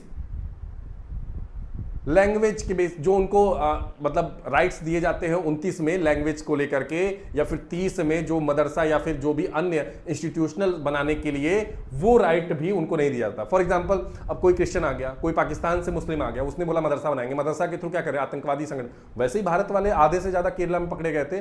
तो इस तरह की घटनाएं जो देखने को मिलती है, इस चीज के लिए ये फॉरेनर को नहीं दिया गया। तो क्वेश्चन आ जाता है कौन सा आर्टिकल केवल भारतीयों के लिए, तो 15, 16, 19 फिर 29, 30, ये 5 आर्टिकल केवल भारतीयों के लिए, बाकी सारा आर्टिकल सबके लिए। क्लियर? चलिए भाई, ये है एग्जाम्पल के तौर पे आप याद कर सकते हैं, ये मैंने आपके लिए लास्ट में रख दिया है। अब चलिए कुछ क्वेश्चन देख लेते हैं, फिर आज के सेशन को एंड करेंगे। थोड़ी सी बड़ी सेशन चल रही है क्योंकि टॉपिक भी बड़ा है, और अगर ये नोट्स मैं पहले से नहीं लिख के रखता तो मैं बता रहा हूँ इस क्लास को कंप्लीट करने में मुझे 2.5 घंटे से 3 घंटे लग जाते हैं। 3 घंटे से ज़्यादा लग जाता है ये नोट्स अगर नहीं रहता। ये नोट्स सोचो कितना आसान बना देता है आपकी क्लास को। चलिए, by which article of Indian constitution fundamental rights are protected? कौन से आर्टिकल के तहत फंडामेंटल राइट्स को प्रोटेक्ट किया जाता है? तो आर्टिकल 32, जिसे क्या बोला जाता है? Soul of Indian constitution. क्या बोला जाता है? Soul of Indian constitution. आत्मा बोला जाता है भारतीय संविधान का। कौन बोलता है इसको? BR अंबेडकर साहब। अंबेडकर साहब बहुत बड़े बेहतरीन आदमी, बहुत बेहतरीन आदमी। ठीक है, तो ये क्या है? इसी के तहत रिट इशू भी होता है। ठीक है, तो ये प्रोटेक्ट भी करता है हमें। Right to property given a status of constitutional right from fundamental rights. संपत्ति का जो अधिकार था प्यारे बच्चों, वो कौन सा अमेंडमेंट के तहत उसको कंप्लीटली हटा दिया गया? तो बेसिकली पहले वो आर्टिकल 31 और 19F में आता था, जिसको कि हटा करके 300A में डाल दिया गया। पहले ये फंडामेंटल राइट्स होता था, अब ये क्या हो गया है? लीगल राइट हो गया है। आंसर फटाफट आप लोग भी देते रहिएगा, मैं उम्मीद कर रहा हूं आप लोग को आता है, इसलिए आप लोग देते रहोगे। ठीक है, तो इसका क्या हो जाएगा? 44th अमेंडमेंट 1978 में मोरारजी देसाई के टाइम पे फंडामेंटल राइट्स, अरे जो राइट टू प्रॉपर्टी था उसको हटा के फंडामेंटल राइट से लीगल राइट बना दिया गया। The characteristic of fundamental rights are taken from. जो फंडामेंटल राइट्स है उसको हम लोगों ने कहां से लिया है? तो याद रख लीजिएगा, यूएसए के बिल ऑफ राइट्स से लिया है। ये भी मैंने आपको पहले ही बता करके रखा है, बिल ऑफ राइट्स से लिया है। Clear? Have the power to implement fundamental rights. किसके पास पावर है फंडामेंटल राइट्स को इंप्लीमेंट करने का, मतलब लागू करने का? फंडामेंटल किसके पास शक्ति है? क्या सुप्रीम कोर्ट के पास, मेंबर ऑफ पार्लियामेंट MP के पास, प्रेसिडेंट के पास, या फिर पार्लियामेंट के पास? तो याद रख लीजिएगा सुप्रीम कोर्ट और हाई कोर्ट के पास है। और रिट इशू इसीलिए तो कराते हैं ये लोग, रिट इशू के तहत ही तो ये लोग इंप्लीमेंट करा लेते हैं क्या? Fundamental rights. फंडामेंटल राइट्स, तो फंडामेंटल राइट्स किसके पास है अधिकार? सुप्रीम कोर्ट और हाई कोर्ट। हाई कोर्ट का ज्यूरिडिक्शन थोड़ा ज्यादा है। Which article of Indian Constitution gives right to minorities of established and administration educational institute? कौन सा आर्टिकल अधिकार देता है? कौन सा आर्टिकल आपको अधिकार देता है कि आप क्या बना सकते हैं? एजुकेशनल इंस्टीट्यूट बना सकते हैं माइनॉरिटीज का। जैसे मदरसा का एग्जांपल मैंने दिया था, तो प्यारे बच्चों याद रख लीजिएगा, वो आर्टिकल 30 होगा। मेरे हिसाब से चीजें याद हो गई हैं। रोहित बहुत अच्छा बेटा, बहुत अच्छा, बहुत बढ़िया। Under which article high court are authorise to issue writ for the enforcement of fundamental rights? High court को कौन सा आर्टिकल पावर देता है कि वो क्या कर सकता है? रिट इशू कर सकता है। तो देखो, सुप्रीम कोर्ट का मैंने बता के रखा था कि आर्टिकल 32, और हाई कोर्ट का भी मैंने बता के रखा था कि हाई कोर्ट के लिए क्या होगा? हाई कोर्ट के लिए याद करना, इसीलिए ये ओनली क्या है? फंडामेंटल राइट्स के लिए रिट इशू कर सकते हैं। लेकिन हाई कोर्ट क्या कर सकता है? फंडामेंटल राइट्स और लीगल राइट दोनों के लिए कर सकता है। तो ये किस में आएगा? 226 में आएगा प्यारे बच्चों। किस में आएगा? 226 में आएगा। चलिए, human trafficking and force labour are prohibited under. जो मानव तस्करी है, जो व्यापार है, या जो श्रम कराया जाता है, फोर्स लेबर कराया जाता है, वो किस आर्टिकल में आता है? तो देखो, ये राइट अगेंस्ट एक्सप्लॉयटेशन में आता है, और राइट अगेंस्ट एक्सप्लॉयटेशन में कौन कौन सा आर्टिकल आता है? तो 23 आता है और 24 आता है। 23 जो है ये फोर्स लेबर से रिलेटेड है, और 24 जो है ये चाइल्ड लेबर से रिलेटेड है। पहले आदमी आए फिर बच्चे आए, तो याद रख लेना। तो ये किससे है? Right against exploitation, force labour से रिलेटेड, आर्टिकल 23 से रिलेटेड है। और ट्रैफिकिंग जो है चाइल्ड की, वो किससे रिलेटेड है? वो आर्टिकल 24 से। According to the constitution which of the following is no longer a fundamental rights? इसमें से कौन सा फंडामेंटल राइट्स नहीं रह गया? तो राइट टू प्रॉपर्टी। टोटल 7 थे, अब कितने हैं? अब 6 बचे हैं। माइनॉरिटी की राइट, रिलीजन का right, freedom, exploitation, right to equality.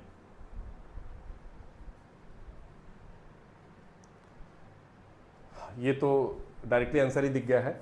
कि which of the following mention is not a justiciable. देखो क्या है कि जो भी फंडामेंटल राइट्स में होगा वो जस्टिसिएबल होगा और जो नहीं होगा वो नॉट जस्टिसिएबल होगा। तो देखते हैं कौन कौन सा फंडामेंटल राइट्स में है। इक्वलिटी 14 से लेकर के 18 तक पूरी दी है। Right to freedom of religion ये भी 25 से लेकर के 28 तक दिया है, तो ये भी फंडामेंटल राइट्स है। Right to constitutional remedy article 32 है, तो ये सब किस में है, फंडामेंटल राइट्स में। Equal pay for equal wages ये डीपीएसपी है, ये कल पढ़ेंगे हम लोग, तो उसमें मैं बताऊंगा। B.R. Ambedkar describe fundamental rights as heart and soul. थोड़ी देर पहले ही बताया था कि भाई किसको इन्होंने बताया है, कॉन्स्टिट्यूशनल रेमेडी को हार्ट एंड सोल बताया है, जो कि हमारे संविधान के आर्टिकल 32 में है। संविधान के आर्टिकल 32 में क्या है, हार्ट एंड सोल इसको बोला गया है। तो भाई यहाँ पे हमारा सेशन आज का एंड हुआ। एक बार कमेंट बॉक्स में बताइएगा कैसा लगा सेशन, और आई होप बहुत अच्छा लगा होगा। मैंने तो काफ़ी अपने तरफ से आप लोग को मैक्सिमम देने की कोशिश कर रहा हूँ। अगर आप लोग को पसंद आता है तो एटलीस्ट एक काम किया करिए कि रेटिंग दे दिया करिए कोर्स को, और 5 स्टार दे दीजिएगा, ताकि मुझे भी अच्छा लगे, और कुछ रिव्यू भी रहे तो आप लिख सकते हैं अच्छा, ठीक है, ताकि आपको उस चीज़ के लिए मैं देखूंगा भाई कुछ अगर रहे तो। So thank you so much, मिलते हैं नेक्स्ट क्लास में, तब तक के लिए धन्यवाद। जय हिंद, जय भारत।